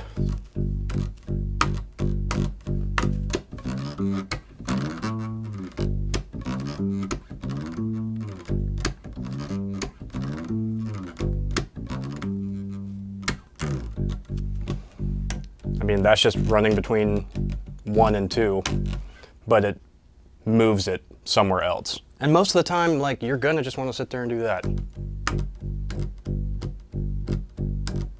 And it all depends on what's going on and what other instrumentation's there, what they're doing. You know, communicate with everyone else you're playing with and figure out where you should go that's gonna make the song better. And if staying here is gonna make the song better, then shut up.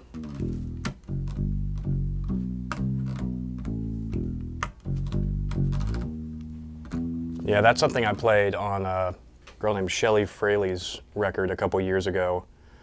And that was just a line on upright bass that carried the whole verse along. If I remember right, the guitar and the keys were just kind of padding the whole time, so the bass was actually what was carrying the verse. I think it was a song called Bewitched. I'm lucky to get to play with like the guy who played drums on our track, Rob Mitchell, who's got fantastic feel. And honestly, I'm lucky to get to play with a lot of fantastic drummers in Nashville. Even when I'm on ears, I tend to have kick drum and hi-hat louder than the bass, because if we get off of each other, I'm not doing my job. Because I know the drummer, he or she is going to sit there wherever they think it needs to sit, and I need to, I guess, be accommodating to that and do my part to make, you know, the song feel good. Bass like a pro. Tips for people who want to play bass for a living. In all honesty, and I mean this in a serious way, don't be a dick. You know, just treat the other players around you well, and they'll hopefully treat you well, and play for the song. Don't play for you. You know, everyone should just be trying to make the song the best they can. And if that means doing some kind of slamming badass bass part, then do that. But vast majority of the time, it's probably not going to call for it. we were both on tour for a country artist years ago, and we would check our mics on stage, and I was the MD for the artist, and I hired Ryan to play guitar, and we would check our mics by just singing "You're Not My Dad" over and over again. You're not my dad. And that Yeah.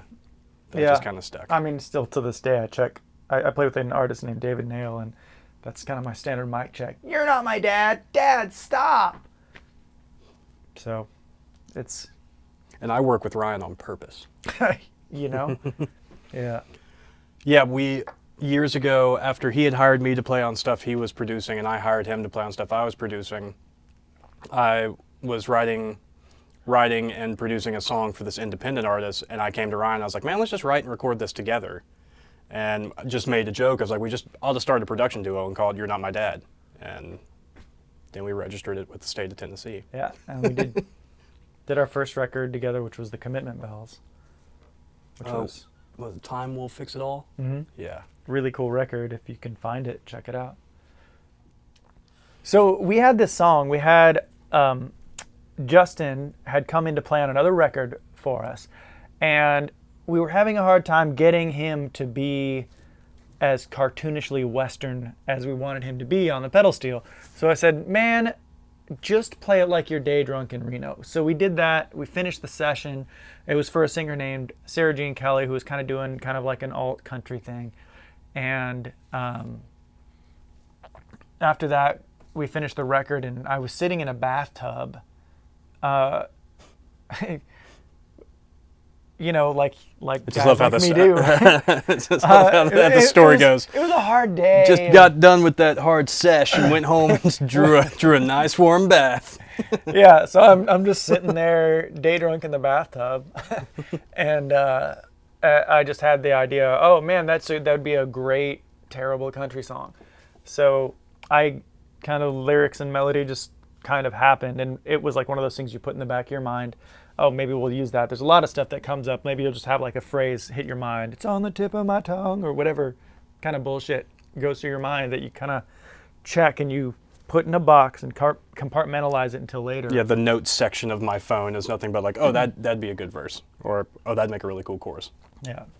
And we got asked, when we were asked to do this whole series, we kicked around a couple ideas, and I was like, hey, what about that Day Drunk in Reno? Because I'd shown him that before, and I showed him. Showed him. He done showed me. But I was like, to me, like going back to that, I was like, oh yeah, no, that's a perfect chorus. And so then he and I sat down and just bounced verse ideas off of each other. I came up with a quick verse progression that went well with the chorus, and then we're like, okay, let's write a story in our head real quick about what it's like. You know, Yeah. why are we day drunk in Reno? Oh, because, well, not why are we? Why is character A day drunk in Reno? Oh, because he gambled with the woman and lost her and his money. Yeah, and character A is like 40-something and really sad. And probably maybe at one time has had a meth problem. We had to find the right voice for this. No, it was really hard for us to write it because country is something, we do a lot more like rock, a lot of indie pop stuff. And so it was really a cool challenge for us to have to write something more country because we both play for country artists, for well-known country artists. And to actually go, oh, okay, well, we're going to have to write this you can't talk down to it. It has to be clever, but it also, the great thing about country is it's clever, but it's also really accessible. And that's, a lot of people discount and say, oh, country's dumb. Well, it's not. It's this populist music, and doing that without talking down to the genre is incredibly hard. And so it was a great, fun challenge for us to do that. And I think we did a pretty good job at coming up with a reasonably terrible song. Right? It's mediocre as hell. You're Not My Dad. Incredibly middling. Yeah. We, I guess, about a year and a half ago, maybe a little bit more, I got a call from a guy, pedal steel player, named Mike Flanders that had this studio. Who we didn't hire to play on this song. Yeah. Cool. But he had the studio and he was looking for someone to share it with him because he was using it less and less and less. And so Mike had a bunch of gear here. We added our gear with his gear. And it worked all last year. We kind of did it like that. And then a couple months ago, he pretty much was like, hey, I don't want to be here anymore. And so we took over the building and we rent the top floor to him for his film production and rent another room in the back to another guy. But yeah, had this desk built and it's been ours, 5 months now? Mm-hmm. Yeah, and Mike, Mike been a fully just shared space kind of thing. Mm-hmm. It wasn't like a working relationship kind of thing. He has played on a couple of things for us, and we've played on things for him before. Yeah, it was kind of we played on a few records he was doing, and he played on some stuff that we were doing, and it kind of seemed like it was going to be a really cool, like, shared space. Yeah. But then he started doing less music and more film. He's doing a lot of film production stuff. Yeah, and doing really, really well doing that, so he didn't need a fully functioning tracking space anymore. Yeah. And so that's how the job site became ours. Well, the thing is, we mostly do whatever flies at us. I mean, we've done a bunch of country demos here because someone called us like, hey, do you want to do these? We're like, yeah, of course we will. If we're not working that Tuesday, why would we not take the money to do that? We moved into the studio to do what we do, the production music and the producing, like independent artist, but the more demos and other things that come at us, that's what we do, Yeah, we just happened to do more, partially because I think for me, it started out, a lot of the stuff I was doing was like indie rock, so our first couple artists and things were that, and then we did our production music stuff we did where it was kind of more of that, pop or rock oriented stuff, and the country stuff has started coming with like the demo work and stuff like that, but it's been pretty new for us to do country because, I mean, we just never got called to do it. Yeah. So we've done multiple country demos, and I guess a little bit of full production stuff, but the Sarah Jean stuff, but I don't even consider that country. Like alt country is so different from modern country. It's like it's totally different genre almost. You can't, until Chris Stapleton, nobody of that nature could even get considered for country radio. So yeah, and the production music stuff we do, again, we're told what they're looking for. So the last one we did for a company in LA was a straight up pop, like danceable pop track, female vocal pop track. I think the best thing about us as like a production partnership and duo is we kind of cancel out the bad or the unusable in each other. And when I first started producing records, although I am a bass player and that's what I moved to town to do, I wanted to hire bass players because I wanted to be sitting behind the desk telling them what to do. Mostly because I was just unsure of myself. I thought if I was playing and no one was holding me accountable, then, I may make a bad decision.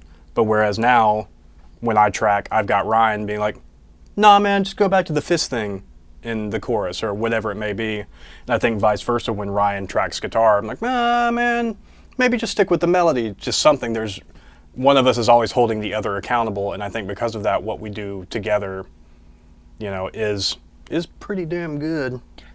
Well, what we try to do when we're working with artists is totally different too from when we're doing like production music. Like with artists, our first thing to do is like we'll spend time with the artist, getting to know them, because it's important to make an artist a record that matches their personality, so that when people hear the record and they see the artist, it makes sense. Or especially for new young artists, that as they're coming into contact and making business relationships, that it's a complete package. So really getting, for that kind of stuff, it's about getting out of our own way and creating an experience that the artist can create and be a creative entity themselves in. And we're just harboring that. We're trying to get to know them and help them find a sound and to develop a sound that is unique and that fits who they are as a person. So sometimes, like we're working on an EP with a young man named Justin. I'm not sure what the name of his act is called yet. I don't even know if he's that far along. His name's Justin, but he's going to call it something else. Yeah, he's a really talented, very creative, artistic songwriter. So we've just spent time just hanging out with him even and just figuring out sonically like what fits. Okay, I know what you like. I understand that you want, like, you like this record and that record, but then taking all that into context and then creating a record that sounds and fits that person's personality, so that when people hear the record and they see the show, it all comes together and it feels believable, and that people can really get behind it. Yeah, a lot of times artists don't even understand or know what they want. They'll walk in and be like, I really like this kind of artist. It's like, oh, is that the kind of record you want to make? Well, no. It's like, okay, cool. Well, you like that. Let's talk about, like Ryan said, who you are as an artist and make that a package. There's another EP we've got coming up we're doing where the artist, doesn't write all his own songs. So we're having to sit there for days at a time and help him write his songs, in a way that he wants. So he came with, I want to sound like this and this and this. Then he sang. We're like, well, man, you don't sound like that, so we're going to have to redo, But finding something that fits where he wants to go, but also fits who he is. Yeah. Not just what he sounds like. so it makes sense. But also fits him personally. And that's the biggest challenge I would say about working with artists, as opposed to if we're doing a country demo, it's like, okay, now you've got 3 hours. We're doing anywhere from 3 to 6 songs. We're gonna listen to. We'll take your input, and everyone's gonna go down fast and try to get it done. When we're doing, which is different than from when we're doing production music or cues for TV shows, where it's like, okay, we want this mood. It needs to sound like these artists. There's where we battle, I guess, there then is sometimes like there's a lot of push and pull on, like, no, it needs to be exactly this, and it's like, no, it needs to be ballpark that, or things like that, where it's like it needs to sound like it could be done by that artist. And trying to figure out, like, find that middle ground then is always the hard thing about production music, because it's like, all right, if you sound too close, then it's either uninteresting or A blatant ripoff. Yeah, or a blatant ripoff. Yeah. But then if you're too far off the mark, then it's just not even going to get considered. So that's a whole different way of looking at things too, from artist work or demo work. It's again, like we talked about earlier, like having multiple revenue streams doing, we're both wearing different hats all day, every day, trying to do 100 different things. Yeah. And it works out good, and I love what we do, but there's definite times where it's like, oh God, stop referencing the Black Keys. We get it. You like the Black Keys, from Yeah. people we're getting hired from, whether it's them or just multiple. There's always a go-to artist in town where it's like, oh, we need it to sound like this right now. Like, does it? Over dinner, we were all talking with Warren about how in Nashville, like, that people definitely don't have the sense of, in the music industry anyway, have a much more narrow sense of taste than in other music cities. But so that it always brings about, there's always that one artist that, oh yeah, even in country, they were saying a couple years ago, the Black Keys, but then you give them something that sounds like the Black Keys, and they hate it. Yeah. It's got to sound like Kings Leon. Oh no, I hate it. It sounds like Kings Leon. It sounds too indie. I think making a living in music is, especially nowadays, we've talked about it all day with Warren, it does require wearing a lot of different hats. So you can't really, if you're going to be starting now and you want to get into music production, you have to not have an ego is the most important thing. Yeah. Because first of all, if you want to work with artists, it's not your art. You don't have to live with it. Someone else does. So you owe it to that person to make something for them that they can stand behind the rest of their life. And if you're getting a special request project or a custom music project, at the end of the day, it's still not entirely yours. You're for hire. And realizing that as producers, like, producers are becoming more and more a part of the artistic process, but still, I think it's really important to remember it may be a part of your legacy, but it's not your name on the art at the end of the day. Like, it's someone else that is having to put so much more personally and artistically into that music. So just having that humble attitude of like, it's about the song, it's about this person's art or this company that you're working for, is one of the most important things that I've learned over the last several years of getting into music production. You can't let it be about you or your taste. And one of the best things I learned working with Ryan is even when we were doing demos here, or when we do demos here, we don't let anything leave here that we're not proud to have our names on. You know, there's plenty of, other people and other studios in Nashville, but like everything we do, even if it's a songwriter demo, we're like, okay, we did a really good job doing that. And if we don't think so, then we'll keep working on it until it is. Even if the money isn't as nice as we'd like it to be, it's still like, that's our name attached to something. I mean, not that we haven't written some really shitty songs. But there's when you're on a deadline and it's like, we did one the other week where it's like, oh man, the next day I had so many better ideas for the song. And I'm sure he did too, but we had to get it out the door like then. That stuff happens. But especially like the production music and music libraries, we'll get, an email. It's like, hey, we're pitching this and this and this. It needs to sound like this. And we need it at 9 a.m. So like, I'll call Ryan and be like, okay. We have to do shit. this. Yeah. And that's part of the business. Yeah. And I'm thankful for every one of those emails I get. Yeah. And in terms of the technical aspects of like what we do, especially like there's the artistic arranger approach to engineering, but then there's also the technical side, and those go hand in hand. But one thing to remember is if you're going for a sound, and I learned this from one of the engineers I most admire, Craig Alvin. He's a fantastic mix engineer and tracking engineer here in town.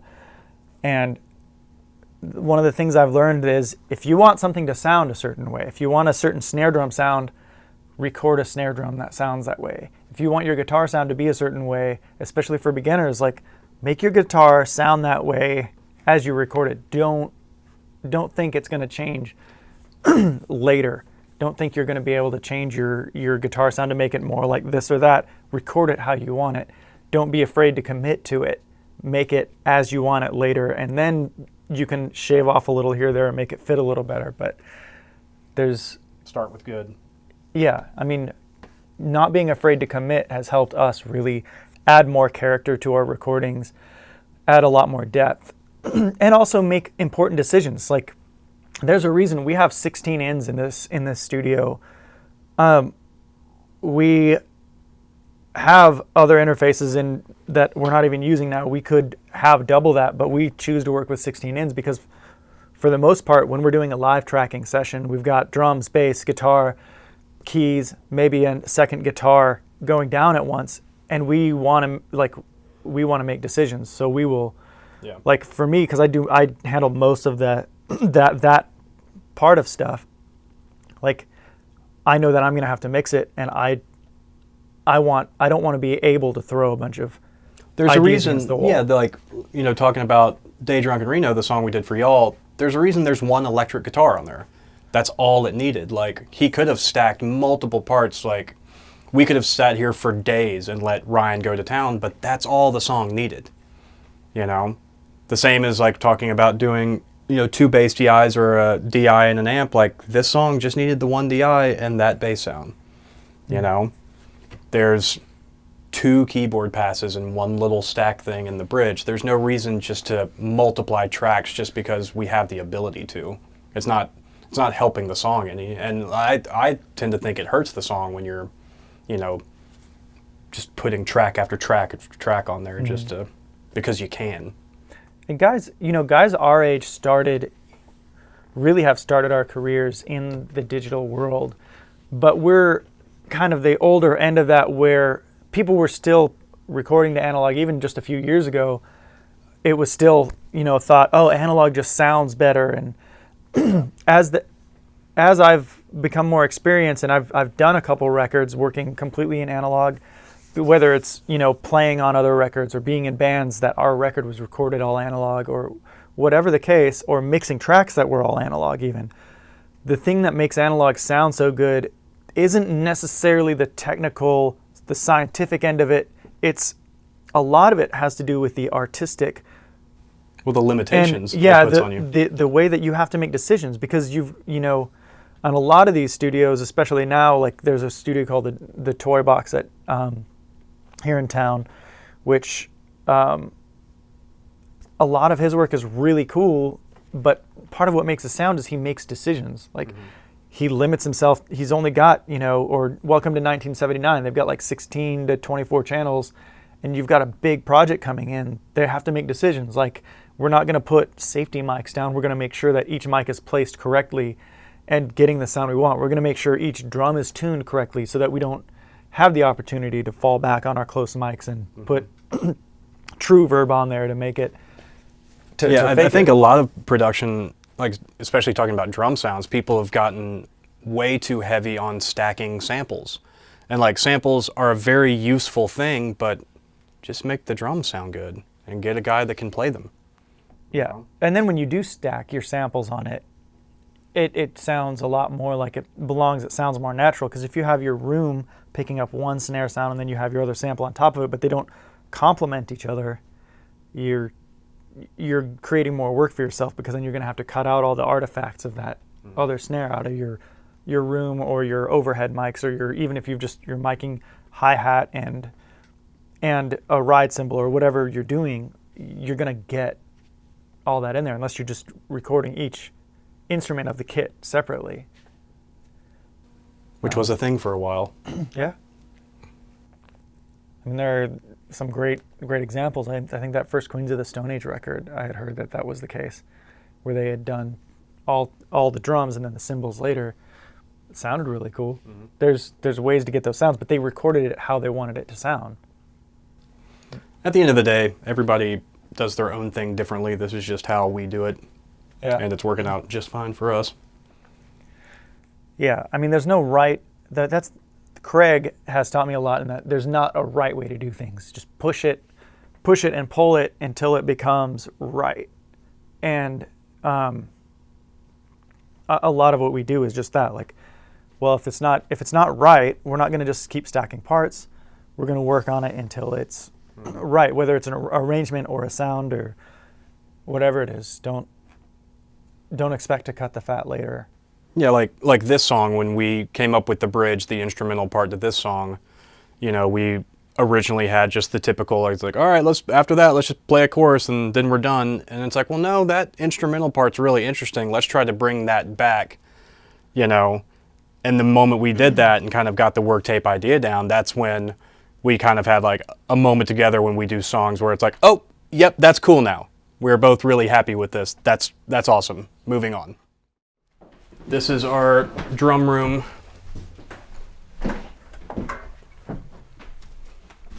And most of the time when we're doing things here, the drum kit's actually a little more forward.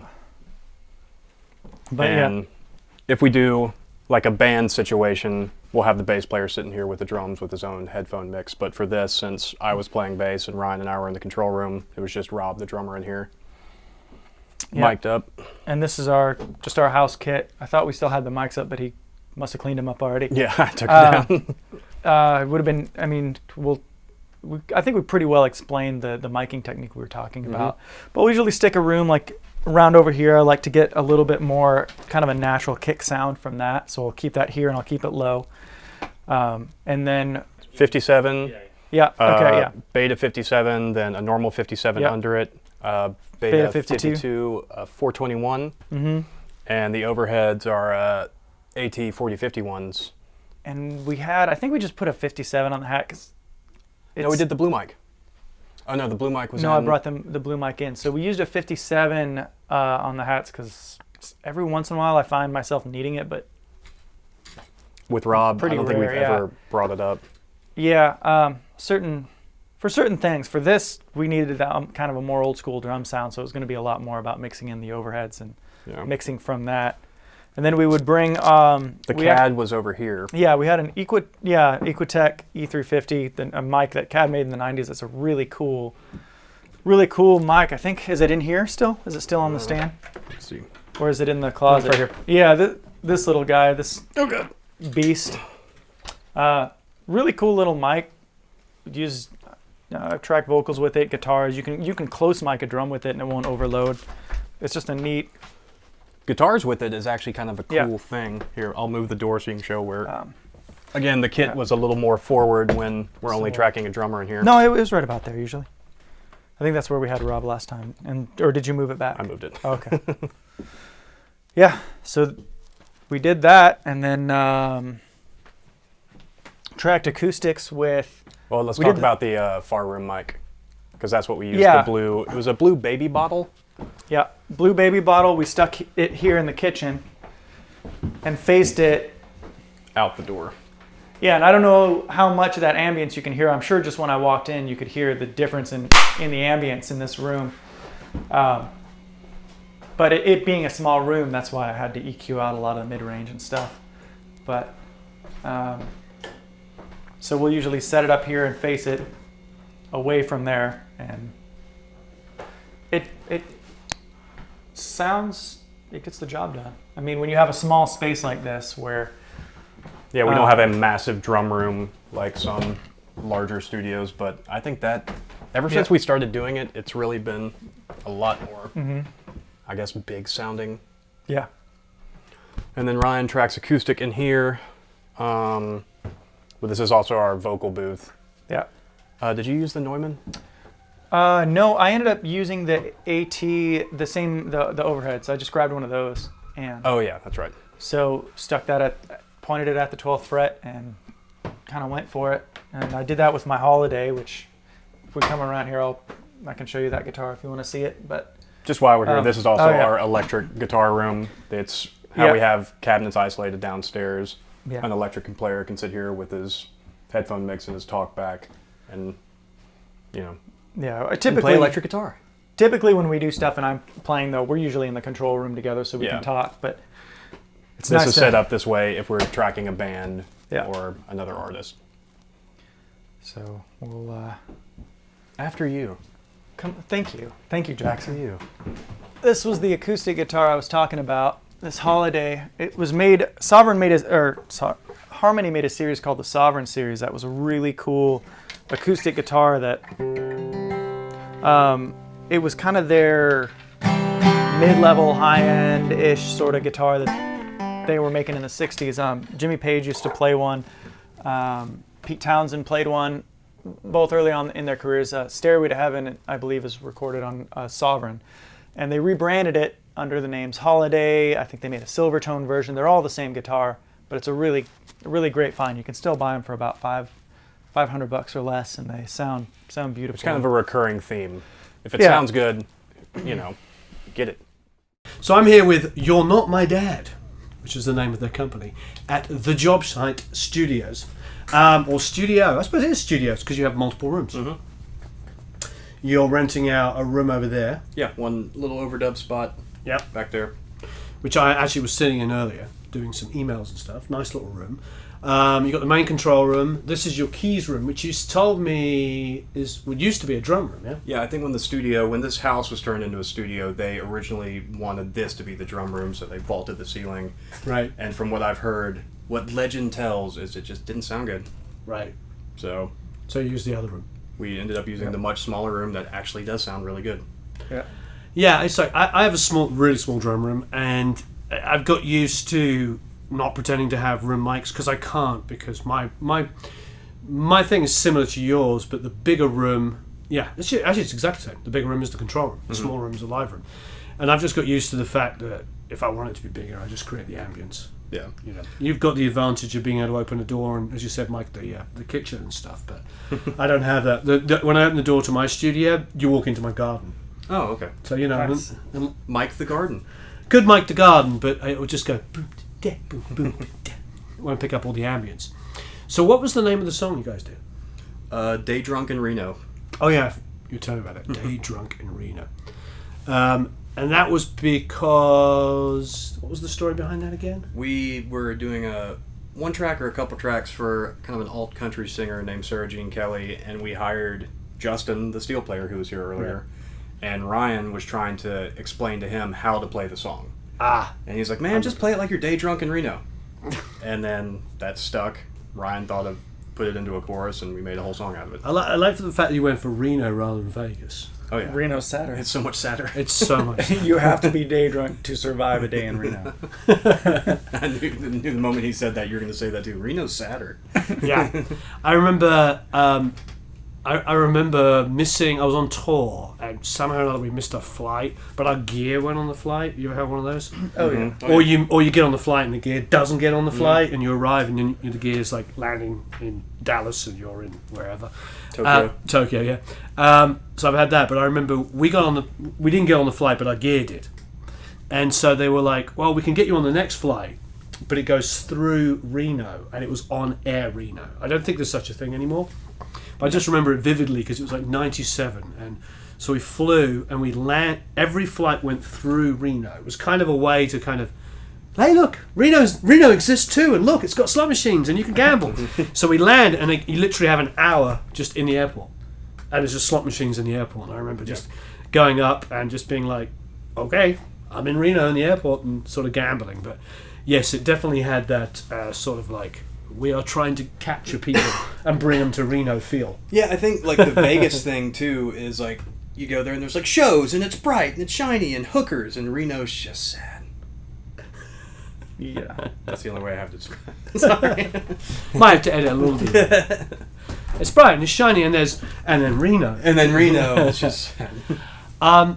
Well, so I heard pieces of the song. I was out of the room. I let you guys do your thing today, and so tell me a little bit about it. Who wrote the song?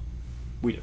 You wrote it together? Yes. Yeah, I had the chorus, and when this project came about, Right. we were like, well, let's just write that song and just use Perfect. that. That way we'd own everything and not have to worry about Permissions and all that. So we just wrote some verses and a little instrumental break together. We brought it here and probably just in about like an hour or so Yeah, Finish hour it. and a half. Just finished it up. knocked it out. Great. I mean, it's part of the writing process. I've had songs that have taken me 3 months to write, and songs that have taken me about the length of the song to write. Yeah. And there's no rules. Some of the best songs take no time, and some of the worst songs take months. And that song was that way in that it was an idea that was like kind of compartmentalized probably 2 years ago. Sure. I just had the melody, and so when it was time to do this, I was like, I'm gonna go back to that little box, pull that out, and let's use that. So Yeah, Great. it was, I think probably just a Tuesday we came and sat in there, and I was like, all right, country song. And he was like, well, remember Day Drunk in Reno? We got that. Like, oh, cool. That sounds great. Let's make that a song now. So who's the drummer? Rob Mitchell. Rob Mitchell. Rob Mitchell. He was in the band Sixpence None the Richer. I remember Sixpence None the Richer. I think he's actually playing for Tonic now, Right. but he's the guy we call all the time. Great. He's fantastic hit balance. Okay, great. So he played in that room on that kit, or did he bring his own? Yep, That's our that house kit. kit. He played on that. Okay, great. So drummers usually bring in their own kick pedal and cymbals. Kick pedal, snare, cymbals, yeah. But Yeah. we've got stands, toms, kick. Yeah. Yeah, that's pretty typical. Most guys will use because I have a Speed King, which is like old school kick pedal. It was funny. I had Brad Wilk came in from Rage Against the Machine, and he's like, "Oh, this is awesome, John Bonham's kick pedal." And then Stephen Perkins came in from Jane's Addiction, and he's like, Oh, this He's got- sucks. "Yeah, he goes, you got a Speed King." I was like, "Do you like it?" He goes, "Yeah, when I was 7." That was pretty funny. So, not everybody likes the kick pedals or the cymbals or the snares. We were thinking about too, like maybe getting a couple house snares too, but drummers bring just their own racks of snares, so Yeah. and the guys we consistently call, we know which one of their snares we like to use Right. most too. I have I have a few snares. I'm not a massive collection, but I do think having a Ludwig just lying around like Supraphonic is a couple of $100, and it's definitely worth it. Yeah. I've used one Supraphonic on pretty much every record I've ever done. So Yeah. there's always a go-to. I find with me, and about you guys, but I find if I'm listening to a record and I don't know what it is, and I'm just like, this is such a good snare, I'm like, it's probably a Supraphonic. Usually is. It just has that familiar There's sound. a DW made an 8-inch snare. I forget what it's called, but one of the drummers we use brings that in, and every time we record, I'm like, all right, ready to sell it? Because it's definitely like I would give him $1,000 for the snare because it sounds Right. so good. Great. Yeah, snares are they have a lot of personality, and if you know that one had a little bit of a ring, but you brought out the ring and it just Well, that sounds was a great. custom Black Beauty. That's the thing about Black Beauties. You gotta they can have that ring. Yeah. You can tune it out and you can dampen it, but it's all 6-1. And it depends. If it's a rock song, it doesn't matter because it gets soaked up in the rooms. If the guy's slamming it, Yeah. it just soaks up into the room. So the ring's unimportant. So that's cool. Did you use amp and DI on the bass or just? Just for that song we talked about, we just did DI. Yeah. Because the way our approach to that, it didn't need the amp sound. Right. It would take away instead of add. And then guitar wise, was it Princeton or Yeah, it was Princeton, just clean with with the 5-string Jaguar? no. I used my Tele-Custom. Nice. Um, I'm a big fan of the Telecustoms. That's like Keith Richards. me too. It's especially if you get one with the neck pickup that's balanced enough. Right. It's obviously going to be out of balance. And you changed the pickups on it. What's in that? Lindy Fralin. I had to make me a custom neck because I went through so many pickups trying to get it matched to where, because it was great. It was a great pickup in the neck, but it was so out of balance that I love the guitar so much. I wanted to be able to use it live. Mm-hmm. And in Nashville, like, everything is about speed and efficiency. So you don't really often have the time, like, to be like, hey, I'm going to punch in. I want to grab this guitar and dial in a sound and now do this bridge on a neck pickup. Right. So I wanted to have something that was more versatile to where it was a little bit better matched to where I can just simply do that, switch mid-song if I wanted to for a part. Right. And not have it be a huge, like, whoa, that just changed the whole gain structure of everything. Yeah. No, I hear you. On mine, I have mine's done in pieces. I have a thin line, and I had because they're ultra wides, aren't they? So you have to get them handmade. Yeah. Because nobody sells thin line only pickups. I mean, Yeah. what would you do? Sell 10 of those a year? And I had Seymour Duncan made the Jazz, which was my favorite neck pickup, but they made an ultra wide version of it. So that's pretty awesome. Nice. Yeah. So I know what you mean. You have to. It takes a while to get the thing that suits you, and it's all about playing as well. I mean, like, I think my playing works with that. The pickup combination for me has always been the Jeff Beck in the bridge, the JB, and the Jazz on the neck. And I know that's a very generic, popular choice. That I think they told me that's like they sell 50% of their pickups are just those two pickups.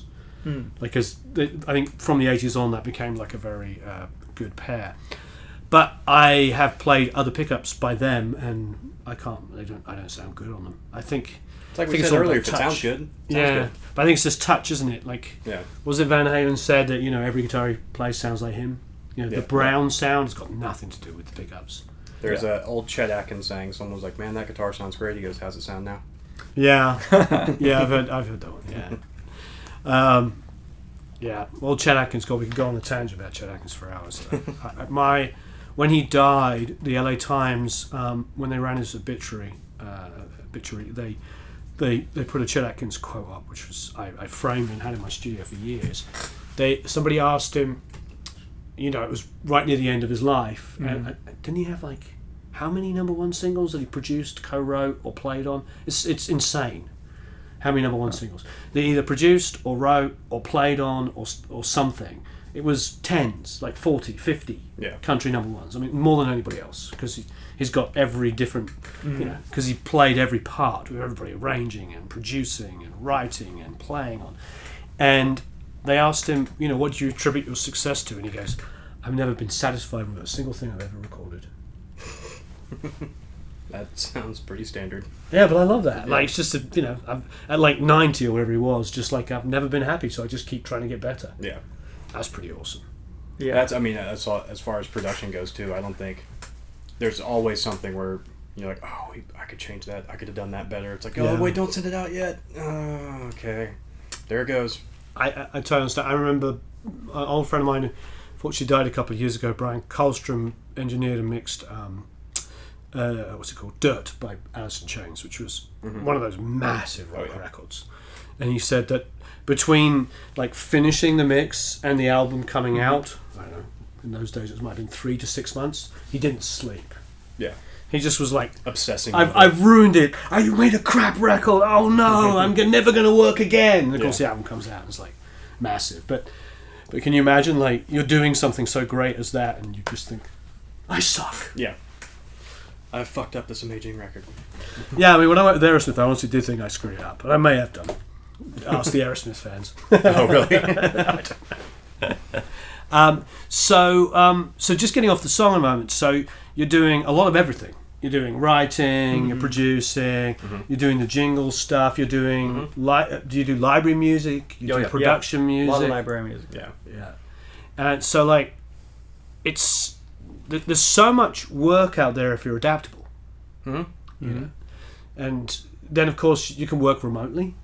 So that's the wonderful world of the interwebs, of the internet. You know, you can work remotely. Somebody can call you up, email you and say, hey, would you do a guitar part / bass part, programming, whatever, on this song? And off you go. And email it back. Dropbox them a couple WAV files and Venmo or PayPal me the money. Yeah, it's pretty amazing.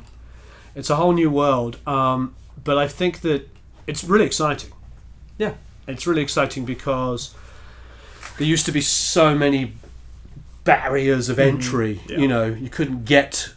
nobody could get to guys like you. They would have to assume that they have to call this manager and that manager. Even to this day, when I did a video with Kenny Enoff, he got a whole bunch of work out of it. And because people would email me and go, wait, you went to Kenny and he has a studio? And I can hire him to play on my record? I played on a record 2 years ago that Josh Freese played on Yeah. at his home studio. Right. And I played on it at my home studio, and then, you know, it was released. That was like, you know, it's the future. Yeah, I just come down to my studio many years ago, maybe 10 years ago, and he played an album in a day. Yeah. I think it was a Japanese kid, and it was all like, bash, bash, bash, bash, bash, and he just sat there and charted it and played it. Yeah. And just went out. I got to show you guys something. Where's my bag? Hold on one second. Pause this. This is Vinnie Carlutta's drum chart for track I did with him. Did he make the chart? Yeah, so what happened is the composer wrote the chart, and then we listened to the demo, and Vinny goes, the chart's wrong. Like, just the chart's wrong. So we had to play the demo, and then he just sat there writing in all of these changes. Wow. Because the composer who wrote the song hadn't charted it properly. And we didn't argue with him. It's like, all right, change it, man. And so I think we write... There's tempo changes as well, so you know there's not all just timing changes like but 4/4 4/4 5/4 4/4 you know blah, blah, blah, blah. There's all of that insanity, but then what happened is it goes to this section and the whole tempo changes like dramatically, and it's just insane. So this is all at a completely different tempo, and yeah, look at all the changes. They're absolutely insane. And then, like, that was supposed to be 6/4, it was actually a 7/4 bar. That's supposed to be, that's a 7/4 bar. He rewrote it. But the thing was, when we did up to this section, we did this in one take, and then we programmed a different tempo. The take we used is his first take playing it. I've never seen a drummer, like, he doesn't play it like it's written, he plays it like he wrote it. It's just a whole different thing, you know. If it's like, he puts a shuffle and a groove in there as well as playing in 7/4. It's funny seeing that chart too, because like in Nashville we use the number system. Yeah. And when I moved to town, I was making standard chord charts. So every Right. song would be 2 or 3 pages. Sure. And then there's a guy, God, what's his name? He's a dobro player in town. He actually wrote a book called The Nashville Number System, and I was on just a in-town gig with him. I write it the same way you do. Yeah, and he walked up, he was like, "What are you doing?" Like, man, that's how I write charts. He's like, "Come with me," and opened his trunk and got the book out and was like, "Dude, just read that." Right. And it's like, it's so much easier. Oh God, you know. Right. What'd you drop, Ryan? Telephone. Connor's phone.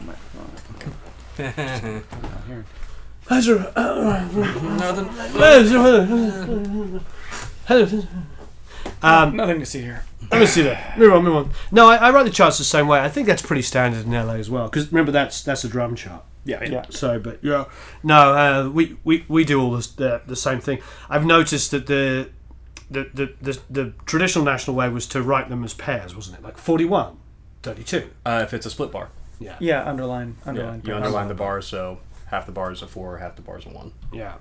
So yeah, I'm actually really bad for this stuff but I'm blessed because if I'm like you guys and I'm working on the track, after I've been working on it for 4 hours, I know the frickin' song anyway, Yeah. so I don't even chart it. I'll go in there.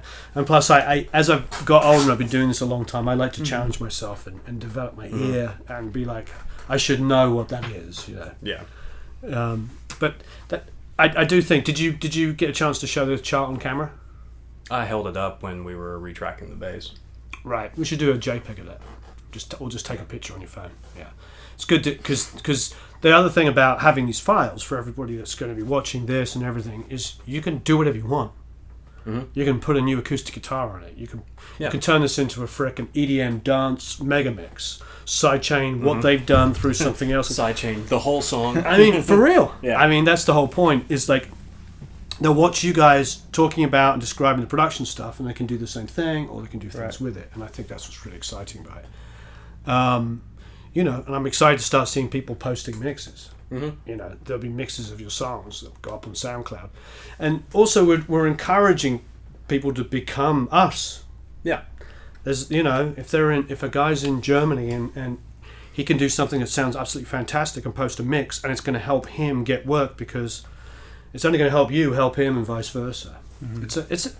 Well, it's a cool thing to see how other people everywhere else do what they do, and to see like that kind of like the other people you've interviewed are some of my friends. Like, oh, these are actually really cool guys. Yeah. Because I remember when I first started working with some guys that weren't that cool. You Yeah. know, who were like, you Well, know, they were blessed. They probably got blessed. They probably did an album, got Yeah. successful, and then people just came to them. Like, Mhm. you're the guy that did this record, and Yeah. and we're as good as our artists. Yeah. So if you happen to be John, famous producer, and your first 3 artists you work with also happen to be amazingly talented. Right. I mean, I'm just saying, I'm not trying to trash anybody in particular, but the bottom line is like, you know, these days it's the great leveler. You really have to know your schnizzle. Mm-hmm. You know, Oh yeah. there used to be a time when, and I've done those records as a musician, where there's a guy sitting in the back of the room, just kind of going, "Oh yeah, I dig the vibe." The executive producer. No, well, yeah, the producer, and you'd be like, I wasn't feeling that one. You're like, okay, cool. What do you want us to do different? I don't know, man. It's just, you know, the vibe wasn't good, man. The vibe. And you'd be like, really? So what exactly about the vibe? You know, just go back in there and try it again, you know? I did one record where the guy It's was like, man, I want the bass to sound like it's crying. How? Well, play the F. F is not in the key of this song. All right, man, just make it sound like it's crying. Dude, I need something more than that, you know? And it was just like, okay. And then I did another record where we were there. I was tracking in Memphis for a couple months. And the bass was done quicker than anything else because we wanted to get the guitar player in there so they could smoke pot for the next 8 hours and make funny noises. Right. Yeah, I was like, man, I'm not really cool with this part. He's like, yep, you're good. Look, I've done records, and I know some of these producers, they're very famous ones, and they'll come in and they'll be like, you know, the humidity isn't right today. Seriously. I just don't know if the drums are not feeling good, the humidity's off. And then you found out they had a golf tournament. You know what I mean? It's like, there was times when the budgets were so massive that, you know, losing 3 or 4 days wasn't that big of a deal. Yeah. But now it's like when a record is done in 2 weeks, losing 3 or 4 days is like, unless sometimes, as we know, sometimes You're losing a less couple than 2 songs. Yeah, you're losing a couple of songs. And but I think these are all good things. I think that we all want the ability to have time to experiment and try out ideas. But, and that's true, but at the same time being forced to focus is also fantastic. Yeah. Well, and also, like, going back to, like, saying working with people who aren't that great, you learn something from them. Sure. You know, it's like, okay, that's how that guy did it. I don't want to do it that way. Exactly. You know, one of the reasons I even started making records is because when I was living in LA, there was a guy in LA making really terrible records and taking money from people, and, you know, I was just like, if this guy's doing You don't it... know. Yeah. Well, no, it's like, if this guy's doing it, then why don't I just do it but actually care about it? You know? Well, that's the great thing. I mean, everybody would bring our passion and our love of music and take this. Well, it's been a lot of fun. I'm glad we did the pedal steel live. That was really cool. Yeah. So everybody got to see that. I thought that'd be cool. Pedals are a whole different ball of wax. I mean, You ever tried to play it? I have tried Yeah. to play it. That's the reason why I'm like. What does this do? I mean, I have a Gretsch lap steel. Well, that's not true. I had a Gretsch lap steel. I just gave it to a friend of mine as a present who is a wonderful guy and plays it so much better than me. I'd rather just play slide guitar. I'm not going to try and, you know. Yeah. But I've used Greg Lease a few times, and when Greg comes in, he just says, and you're just like, yeah. Yeah, I don't know what that is.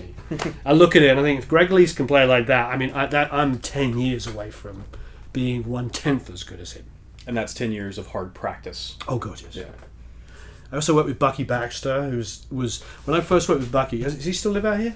He was Steve Earle's guy and Bob Dylan's guy for years. I haven't heard that name. In decades, yeah. Yeah. So, but Bucky was one of those. You know, like the really good guys. They feel like they're anticipating the chord change before it actually happens. You're like, how do you what? How do you know what's They're going to happen? swelling into it already. Yeah, they're just kind of Bowie. Here's the downbeat Bowie. You're like, how did you know? Yeah. And it's just that, and the bar like moves slightly, and these feet and the knees come together, and you're like, what the? Yeah, it's a whole different. Yeah, the guy we called Justin is he was Shania Twain's steel player for Wonderful. the whole thing she did in Vegas. He was there with her, but Right. So he knows Josh Gooch, I'm sure. Yeah. guitar player, and the new drummer who's 17 or 18. Really? Yeah, Josh is like 26 now, but he started when he was 19 or 20. Wow. Yeah, he did the whole Vegas thing, and then when she decided to actually go on the road and tour, his kind of star was rising here in town. He's like, I'm gonna do the in-town thing, and he's working plenty. Great, good for Yeah. him. Yeah, and we were hiring him back when we were in the basement of a house. That's great. But he's killing it now. He's a fantastic musician. Yeah, pedal steel is a whole different ball of wax. I mean, I've been playing guitar my whole life obsessively, and that's just. I'm scared of those guys. I really am, because I feel like they have to have it all. They have to have an amazing ear, because they can't just accidentally bend a semitone past. It's like, whoa, goodness, because it's sustaining and it's. You're like, oh. Well, and they're all using, like, especially recently, they're all using multiple delays or reverb. So whenever they do play, it is going over the bar. Yeah, so if you're out of tune over the bar, you're out of tune over the bar. Yeah, and for quite a few eighth notes later. I'm really out of tune, out of tune, out of tune, out of tune, out of tune. Well, that's fantastic. What was the acoustic you used? The Holiday? Yeah, it was the Holiday. Beautiful. That was one. You're welcome to check it Can out. you pass me the Holiday? I could do that. Can I go on holiday with the Holiday? Oh, he just broke your guitar. Sorry. That's See how he cheap. is?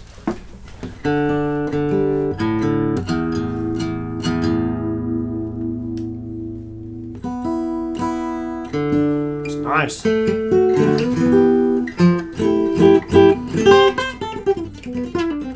It's very unforgiving guitar to play, but it sounds fantastic. It's beautiful.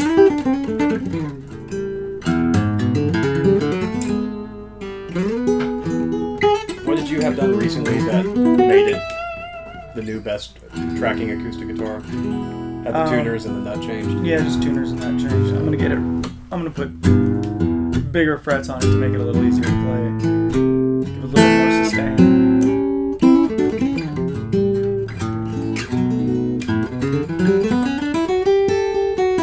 I think that guitar is another example of the recurring theme. Hey, it sounds good.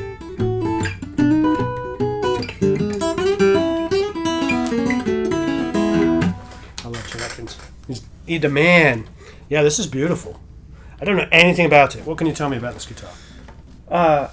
Harmony made a series called the Harmony Sovereign in the 1960s. Right. Probably the most famous use of the Sovereign was Stairway to Heaven.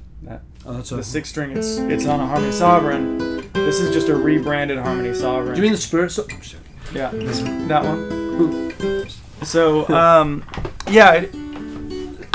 early on in a lot of that early Led Zeppelin stuff was recorded with this same guitar. The Who used him because it was Harmony's sort of like shot at making at least not necessarily professional, but maybe prosumer guitar. Right. So they ended up being a success, and then they rebranded under several different names. The Holiday brand, Silvertone. There are a couple others that you can find. you know, Sears catalog Seals guitars catalog. but they just sound really, really good. That's beautiful, Rich. Got a very, very woody, rich mid range on them.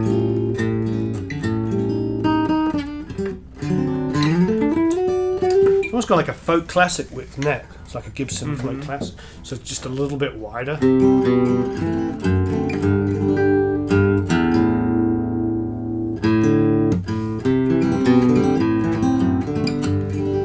Cool. It's beautiful. Very nice indeed. I'll take two. Man, that's awesome. Let me have it. I usually go, yeah, it's kind of okay. I'll give you $50. You know, it's all right. You know, it's pretty good.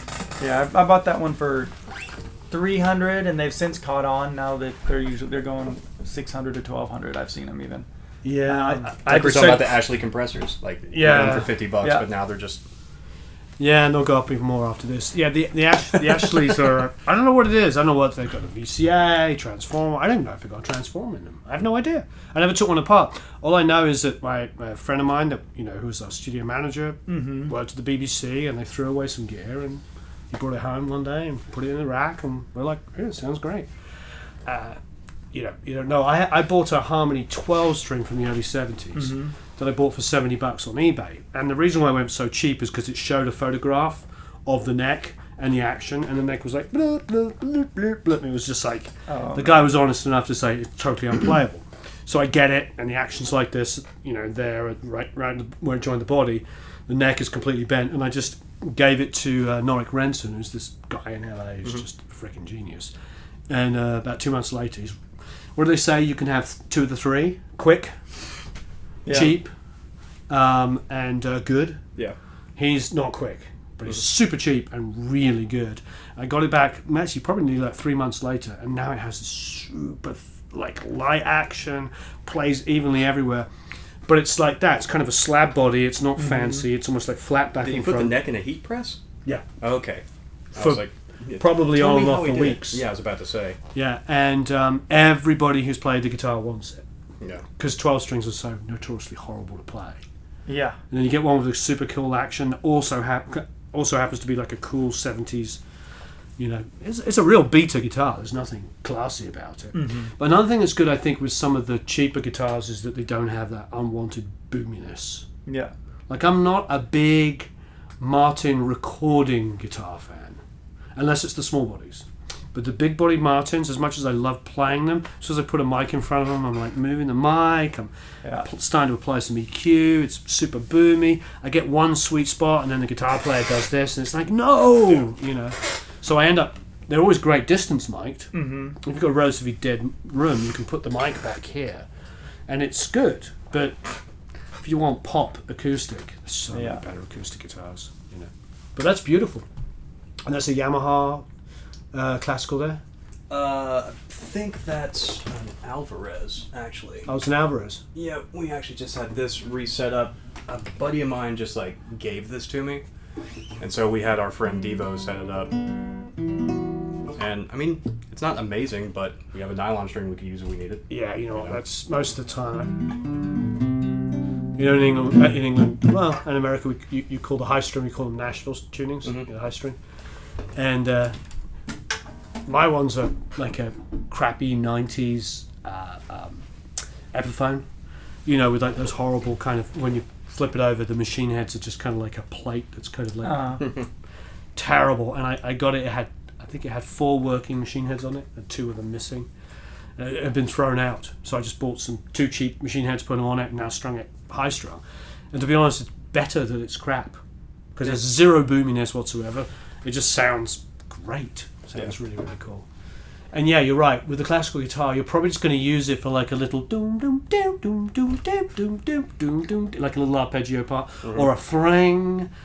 Like stacking it with the keys part that's already there, just to add like a little attack or something on But top you of it. need a Segovia. No, Yeah. no, you don't need a Stradivarius. Not that he made classical guitars, but it sounded like a good name to say. I don't know. Yeah, I mean, if if we were doing a whole bunch of classical music, we would probably have a nicer nylon string guitar. But Exactly. it does its job.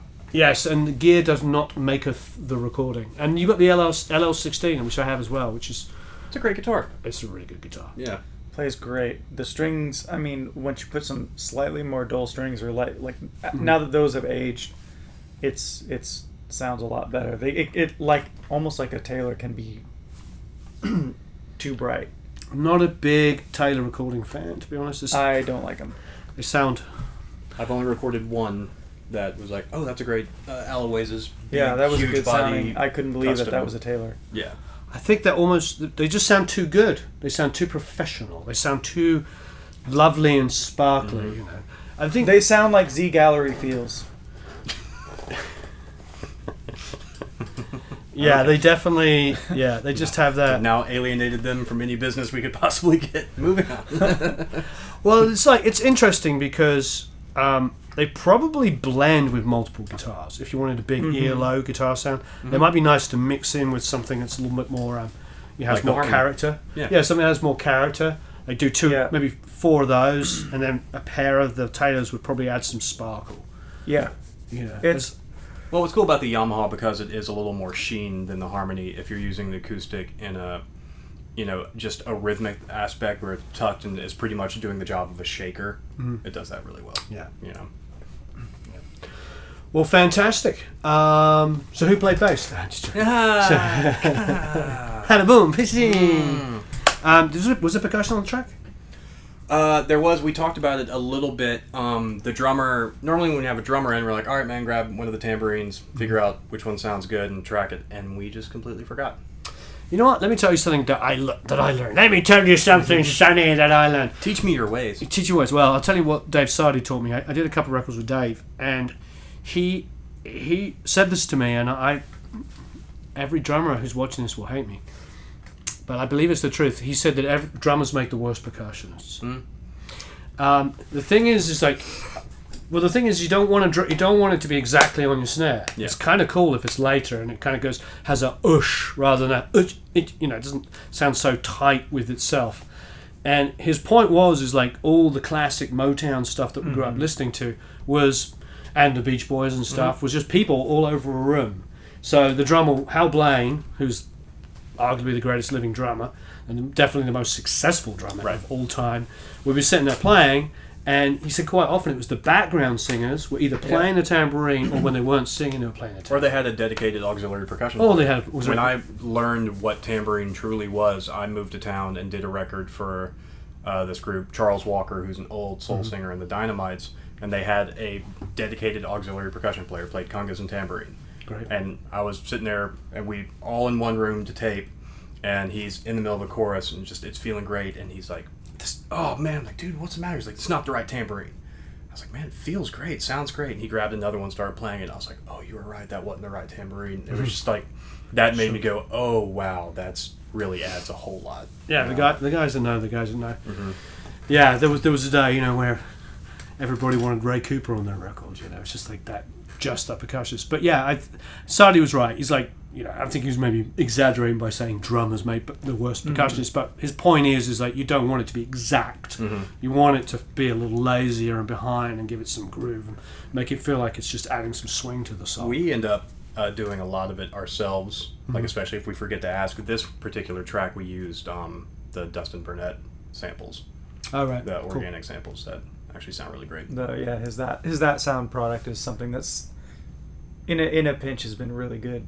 Great. to use or when we're arranging something quick, they're really good loops. Great. But What are you feeding the drummer as a click? Pro Tools. Pro Tools click. Which one? I'm just intrigued. Marimba 2? I think it's what is that Cowbell 3? Cowbell 3. Yeah. I used to use the Marimba 2, which is the ice pick to the skull. The dike, dike, dike. Yeah. But what was interesting, the reason why I thought about it is because of Vinny. Vinny uses the Uri click, the old school orchestral Oh, really? click. Oh wow. And it's weird. You can give the thing if you can find a drummer who actually knows how to play to the Uri click, because it doesn't sound like an ice pick. It's amazing because it doesn't matter what headphones they use or don't use. There's no bleed because it just goes. Oh yeah.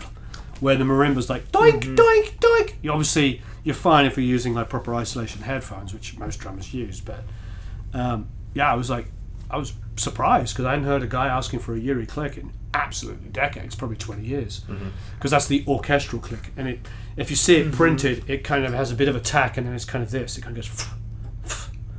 And it has this like tail. The wave decays that quick. Yeah, well, it has this kind of tail of. It's got weight to it, and you can sort of EQ it so it feels more oomph in it. Yeah, it's pretty crazy. Yeah, there's a company, I think they're called GK. I've got a pair of their headphones that are just getting the standard Sony whatever headphones, but putting them in shooting range. That's a good idea. And that's what I use just as a bass player on sessions when I'm in the drum room, because when I was using other headphones, I'd be playing and the drummer would be like within the same room as me, and if I had to call a punch like, oh, let me get the first couple bars of that bridge again, I'd have to drastically change my mix or make it louder. But with these, it's the same thing the whole time. That's good. I do. I should guys tell you was those guys Extreme Isolation. They make these headphones that sound good, are comfortable, and also give you total isolation. They're like Vic Firth. If Vic Firth sounded really good. Right. Sorry, Vic Firth. Yeah. You make good headphones. Good try. They don't sound good. You know, I think in their defense, Vic Firth is like all mid-range and to cut above the kit. But these Extreme Isolation headphones they're like $100, and they've just made a wireless version. Oh, cool. Which I am like really happy about. Yeah, the GKs I think I paid $300. Right. Or, I think these wireless ones are going to be about $300, but they're going to give you a switching unit. So for me, it's going to be great because when I'm in the studio, I've got my laptop open, I've got my phone. What I've been doing, and it's stupid, is I've been putting my earbuds in from the phone and listening to stuff, and then I wear my other headphones over the top, and I go backwards and forwards. I'm not listening to mixes. I'm listening to like roughs and ideas and whatever. And that's the only way. Otherwise, I'm unplugging and repatching all this stuff. I'll play something, then play something else, and play something. And if I'm doing vocals, I might wear the headphones over the earbuds and have to pull the earbuds out for the tone, and it gets exhausting. Now this way, you'll be able to have a Bluetooth switching unit. just go between them. You just go between them. Yeah. It's going to be the future. It'll make life so much easier. So you could be checking mixes and then have a listen to the reference quickly and go backwards and forwards. And, it's going to get easier. But the reality is like that as we do this more, we're going to need more of these kind of things because the budgets it's not going to be $10,000 for every song you're working on. It's not the world we live in. So you're having to work on several songs to make the same money. Many songs. So if you're having to quickly check the vocal, how was the vocal comp? I'll listen to the vocal comp and I'll quickly go back to the mix. Oh, how's that guitar part sounding? That sounds pretty cool. That is one of the benefits there being two of us, though. It's like, sure. Man, I'm going to track this guitar player, go comp that vocal real quick, and we'll meet in the middle. So who dumps off the comping onto the other one more often? Well, Ryan, and I will sing his praise, is just a better engineer than I am. So that's a really good way of him saying you get to do all the comping. Yeah. I like that. Well, we comped the steel. It's just we faster. No, I'm just I don't want to wait for him. We do comp most of the vocals together. Yeah, no, I hear you. But he is faster than I am. So you might as well just do all of the ice pick through the skull kind of stuff, like comping every single putting in all the crossfades, especially with the really editing bad everything, vocalists. editing the 4 on the floor drum hits and finding where the snare and the kick feels good, and making sure that's every single time. You can do that too. Yeah. I'll send you all that stuff for mine. Thanks. Look him up, guys. All right, marvelous. Thanks ever so much. Thank you. Appreciate it. Thank you. It's going to be a great course. Very exciting. Nashville is an amazing music city, and these guys are doing great work. So thanks ever so much for watching.